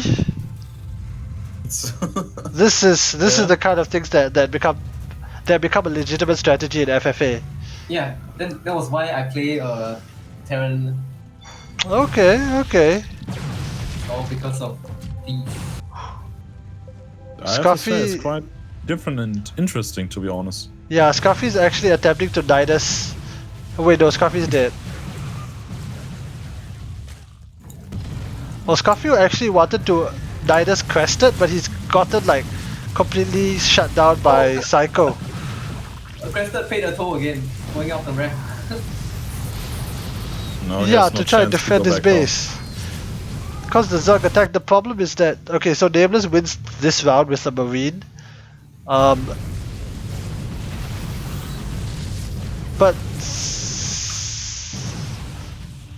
Scruffy is just dead. Yeah. He attempted to pull a fast one on his northern neighbor, and his southern neighbor just walked into his base. Oh no, Crested, no, not like this. Again into the siege tank line, oh no. He texts every time he goes down the ramp. Why hasn't he just attacked you? I have no idea. Too many siege tanks? Yeah, I guess it would be annoying to push down. Oh, meanwhile your VCs are actually marching down to Darkvoid's base. Yeah, the BCs are I finally showed my hand. I've decided, okay, let's deal with my southern neighbor.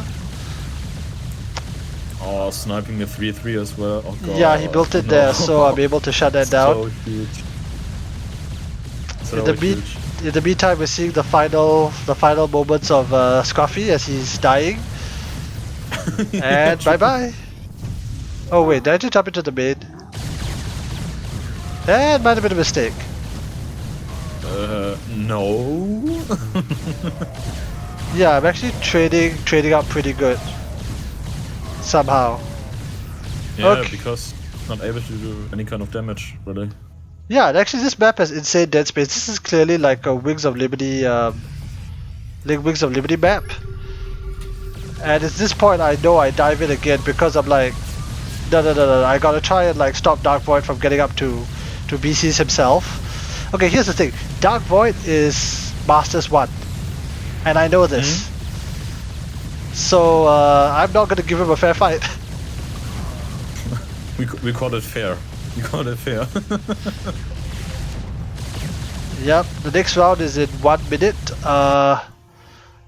I don't know what the score is at this point in time. I think Nameless might be up. No, I'm 1-1, right? Yeah. Oh, you can't pull it up, right? No, I can't see the score from replay. But we had already 2 rounds, far son. And Yeah, there were different persons. Yeah, I think Saiko. I know Saiko has a point. I know Darkvoid has a point. I don't know about. Okay, Nameless has a point. Don't know about Crested. Look in the middle of the map. Oh yes. Nameless, man. You'll see something interesting happen eventually.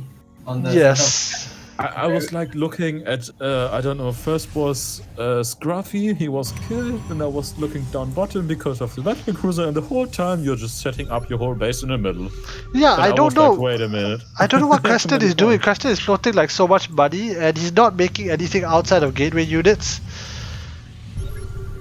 Simplicity is the best. Yeah. Okay, so now you're on 2 points. Yep. So only, you need only one more, right? Yeah, 1 more point. Yeah, then you win the game. You can see that Darkvoid is building like mass missile turrets because he knows about my BCs. Oh yeah. Oh yeah, I also sent a single BC to return all the Liberator damage I received. Or 12 kills already. You know, see, here's the thing about yes. How many do you have? 5 more at home. Oh, the VCs actually got my CC, I think. Yep. Yeah. Well, see, oh, Crested has finally had enough of. Yeah, paying taxes. No, but he doesn't commit. It was just one more siege tank. Okay, maybe he Yeah. didn't know though. What's Creston's vision?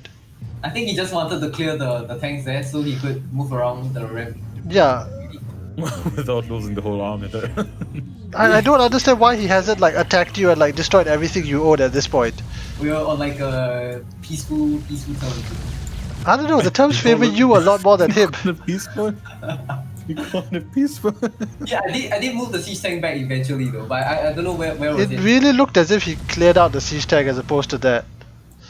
I mean, here's the problem. Creston's only on 2 base. Saiko has actually taken Scruffy's bases, so he's up to 4. Both myself and Darkvoid are up to 4 bases. The only thing keeping Nameless, honestly, in this game... Okay, here comes Darkvoid's forces. Okay, Yeah, the frame rates are dropping. Each tank doing so much damage It's there. a 4 versus 1. Pretty unfair, I would say. Now here comes... Oh, I'm gonna use this for the picture later. 4 of them are bullying me. Stop bullying me. Yeah. Hey, Yeah, you had your time in the center. Yeah, that's true. Yeah, fortunately, yeah, I couldn't remax after this fight. I think there's no more stuff. Imagine those battle cruisers were already on 3-3. Such a huge difference. Yeah, I Yeah. forgot my upgrades. I managed to convince Crested to leave some of my buildings alive as well. Oh yeah, he's doing that. He's actually taking a very inefficient trade. Yeah. That's all I had. There's nothing else. The one liberator. Yeah. I was making full use of it. Just making And sure I finally get a point on the board. So 2-1-1, right? Yeah, In terms of points. One. Okay, so it looks like both Scruffy is out of the game because Saiko killed him. Nameless is effectively out of Nameless is effectively out of the game because overextension in the center. So it leaves Darkvoid. So it's between me, Darkvoid, Saiko. Crested is technically still here, but he's not really doing much. Oh, Nameless. Oh god. You're just spinning the supply depot wall. Yeah. Just protecting my last few units. Yeah, and I convinced Crested to leave me alone. So I think he did eventually. I don't know why, but yeah, okay. Crest. Oh god. It's like, oh god. Well, He's afraid of my tanks. Oh, LeoRusher's in the chat as well. Hi, LeoRusher. I wish you could have been part of this insanity. Yeah, we could definitely fit in 2 more players as well. Yeah, you can play up to 8 players. Okay, so it looks like Darkvoid's just cleaning up the last messages. There's actually a giant battle between my BCs and his. Ironically, we're both on the same upgrade numbers. He has 2-2 and you have 2-2 as well. Yeah. But you have the Raven for the anti-armor. The Raven just died, so it doesn't really matter.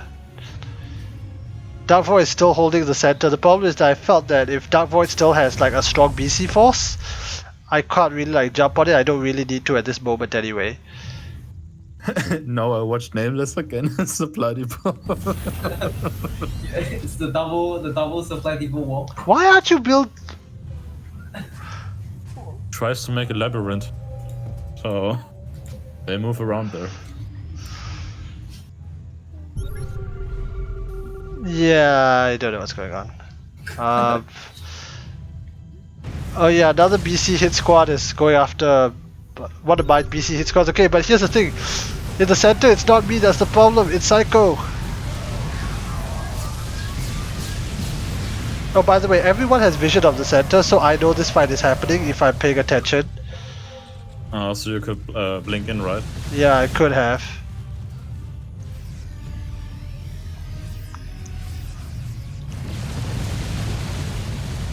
3 ravens.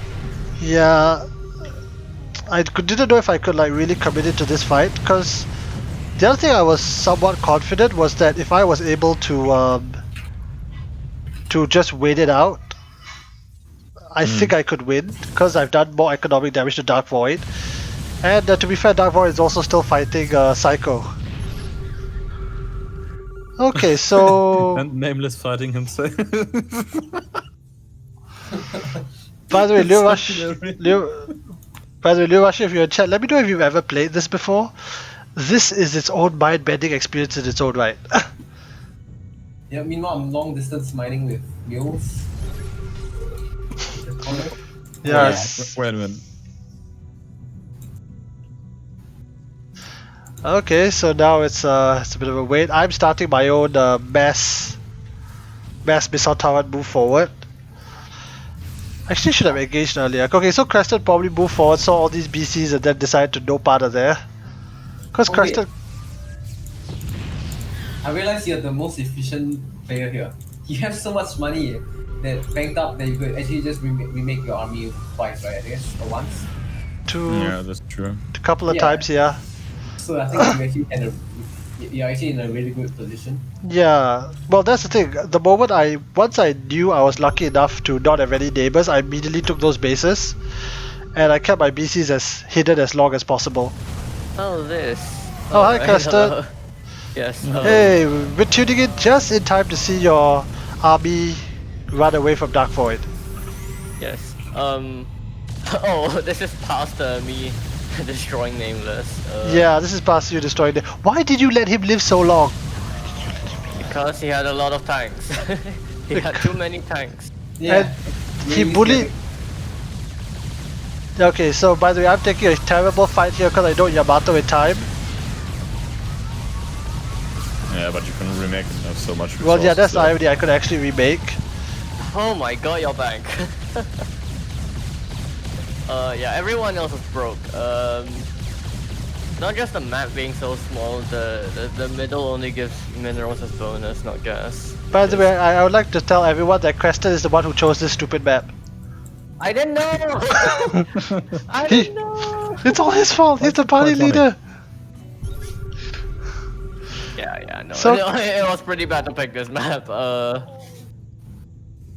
Actually, to be fair, like most of the maps are kind of like this because it's only so big. There is another one, I think Sands or something, which is slightly better because everyone can get, I think, 3 bases.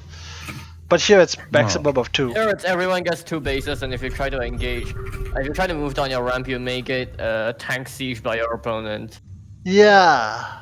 Yes. Well, thankfully, all he has now are supply depots and a legacy.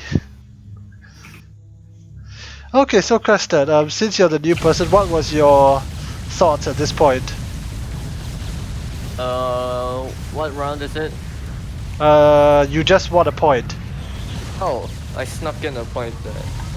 I mean, I'm pretty sure that I wouldn't have been able to win in any case.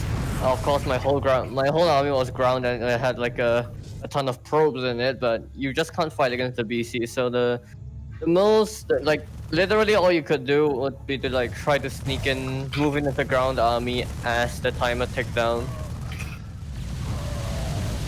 Just Yeah. try to secure the point that way, but doing so is just obviously going to take cause the army to take heavy damage from the BC. So yeah. You're basically you're back in your corner as you were the entire game, with the exception of killing Nameless. Okay, Nameless, if you're still here, do you remember what you were feeling or thinking in this moment in the game? I mean, I was having fun with my like really small squad. I think I wanted to help out with the liberators because there were like so many BCs clumped up. I might be doing something, but I don't think I actually did anything impactful after this. Okay, Cressed's attempt to cancel my fortresses. Thankfully, the BC squadron has been effectively rebuilt. I mean, there's just no way to contest with the players with more income. You stayed on you also stayed on gateway units for like so long. I mean, okay, going carrier would have actually made it way worse because against species carriers are really bad. How things have changed nowadays. They've always been pretty bad against species, but now that species can move and shoot, it's like not even close. Especially with Yamato. Yep, so next round in 1 minute. But if it's just point control, the ground units should theoretically have an advantage. Okay, well, it's me and you contesting the center. Again, so this is where the hierarchy is important because it's whoever is on that point at that second. Yes. What has higher hierarchy? The Wintermines or Berserkers? Oh, sorry, Zealots. Zealots. Zealots, yeah. Widowmine DT, I don't know, but Zealot, yes. I know someone snuck in a point against an air army with a DT before, which is a blink DT before, which is what I attempted to do. Okay, so Darkvoid is jumping in. And Saiko won the point. He managed to sneak in a point. Actually, I should have just jumped on Saiko's army, and now that I see the full size. Saiko only had a bunch of Blink Stalkers and like 4 Colossi. He was like accidentally swiping at some of my pylons of the Colossi too, so... Getting control of the center gives you a bunch of minerals, but... Not gas. Yes. And that is the big problem in this game. Cause at the end of the day, like, what are you gonna do with all these minerals? Like, these BCs are expensive. I've spent the majority of my bank to kind of like get back in here. Saiko's doing the right thing. He doesn't have detection, but he's like using the... Yeah. Because he knows that there's little mines that he'll just sacrifice some probes for it. But of course, like, yes. anytime you try to engage the VC armies with... You know, at this point in time, I still consider Darkvoid to be like the greatest threat, because I did not know that he did not have any more BCs. Yeah. And at this point, really, Blink units have the most potential to win. If you can just teleport to the center. Nameless has set up his little refugee kingdom at the side. Yep, like the Liberators, the tanks. This is so freaking funny to look at. It's like, what are you defending even? It's to make sure nobody breaks me, you know. I'm gonna be the last player alive. Even if I don't win. Okay, that's actually, if I'm alive, I could watch the center as well, because they give me vision for the center, right? Yeah, everyone gets a vision of the center. Yeah, so I actually get to watch the game if I don't die. That's true. That's true. Yeah, yep, that's the only reason. Scruffy had no such luck. Ironically, Blink Stalkers do better against PCs and carriers, so you know, that's just how it rolls. How it literally rolls in a sense.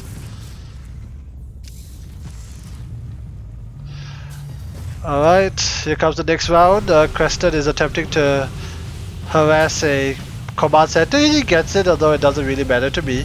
Saiko is patiently waiting in the bottom.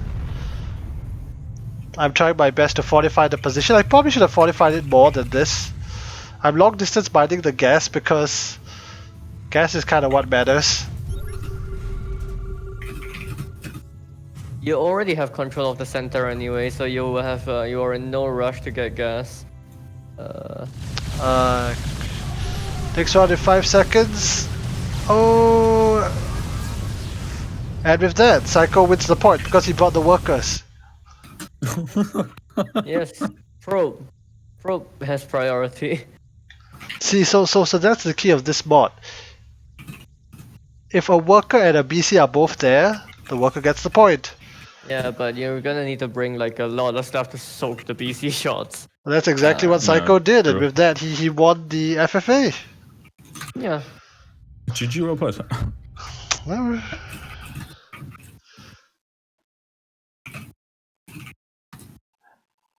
Hello, Soup Jeffrey. Thanks for popping in. Hi, Leo. Thanks for popping in as well. Yeah, Scruffy organized the last one, so you can ask him when he's organizing the next one. Okay, with that, I think I'm gonna call it quits. We've been here for 3.5 hours. Yeah, I hope you guys had fun. Any other closing words you have before we go off the air? Thank you for creating something like this to give some person chances. No problem. Nameless, anything you want to promote? Mention to the crowd? Announcements? Nothing. Yeah, nothing much. But if you guys are interested to see Valorant or StarCraft content, even Dark Souls, you could just follow me on my channel, nameless_sc2.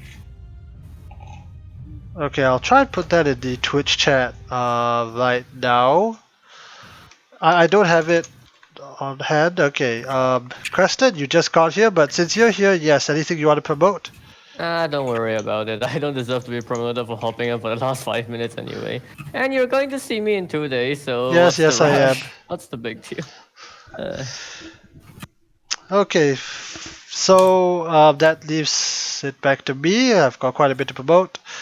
Okay, so I have both a YouTube channel and a Twitter account. Exclamation about YouTube and Twitter respectively to go to those. So what's coming up next is that Thursday at 7 PM we'll be doing I'll-Die replay casting. This is replay casting for the tournament that I run. Well, not I run. This is for the weekly randomization. Yeah, I'll cast it. Crested will. He's already said he'll be here, so he'll be back. As always. As always, we're gonna cast more PvZ. Aren't you excited? Oh boy, I can't wait for Gladept to either win the game or fail, and then Roach Printers to win the game or fail, and then I don't know, Immortal Petrus to win the game or fail. To be fair, Gladevs are finally falling out of fashion. Are they now? Hey, the last few Outdies, we saw Stargate openings, we saw Sentry pushers, we saw LeoRushers, DTs, but that's LeoRusher, so bit of an exception there. He also threw the game afterwards, so. I said Chrome happened. Okay, more importantly, for any Singaporeans watching, I need to pull up the details and then I'll show it on the stream. The details for the Singapore SC2 Online number 4 is out. That will be in 3 weeks. No, this is the wrong form. If you're from Singapore, I would strongly encourage you to sign up, since it really gives an indication of how healthy the scene is, and it's very rare you get Singapore only tournaments. Okay, here we go. I think I should be able to put it up on the stream. Hold on.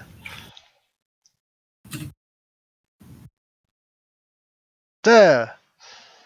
These are the basic details. The prize pool, double elimination. If you are from Singapore, you want to play, reach out to me and I'll pass you the details and the registration form. Okay, with that we're done.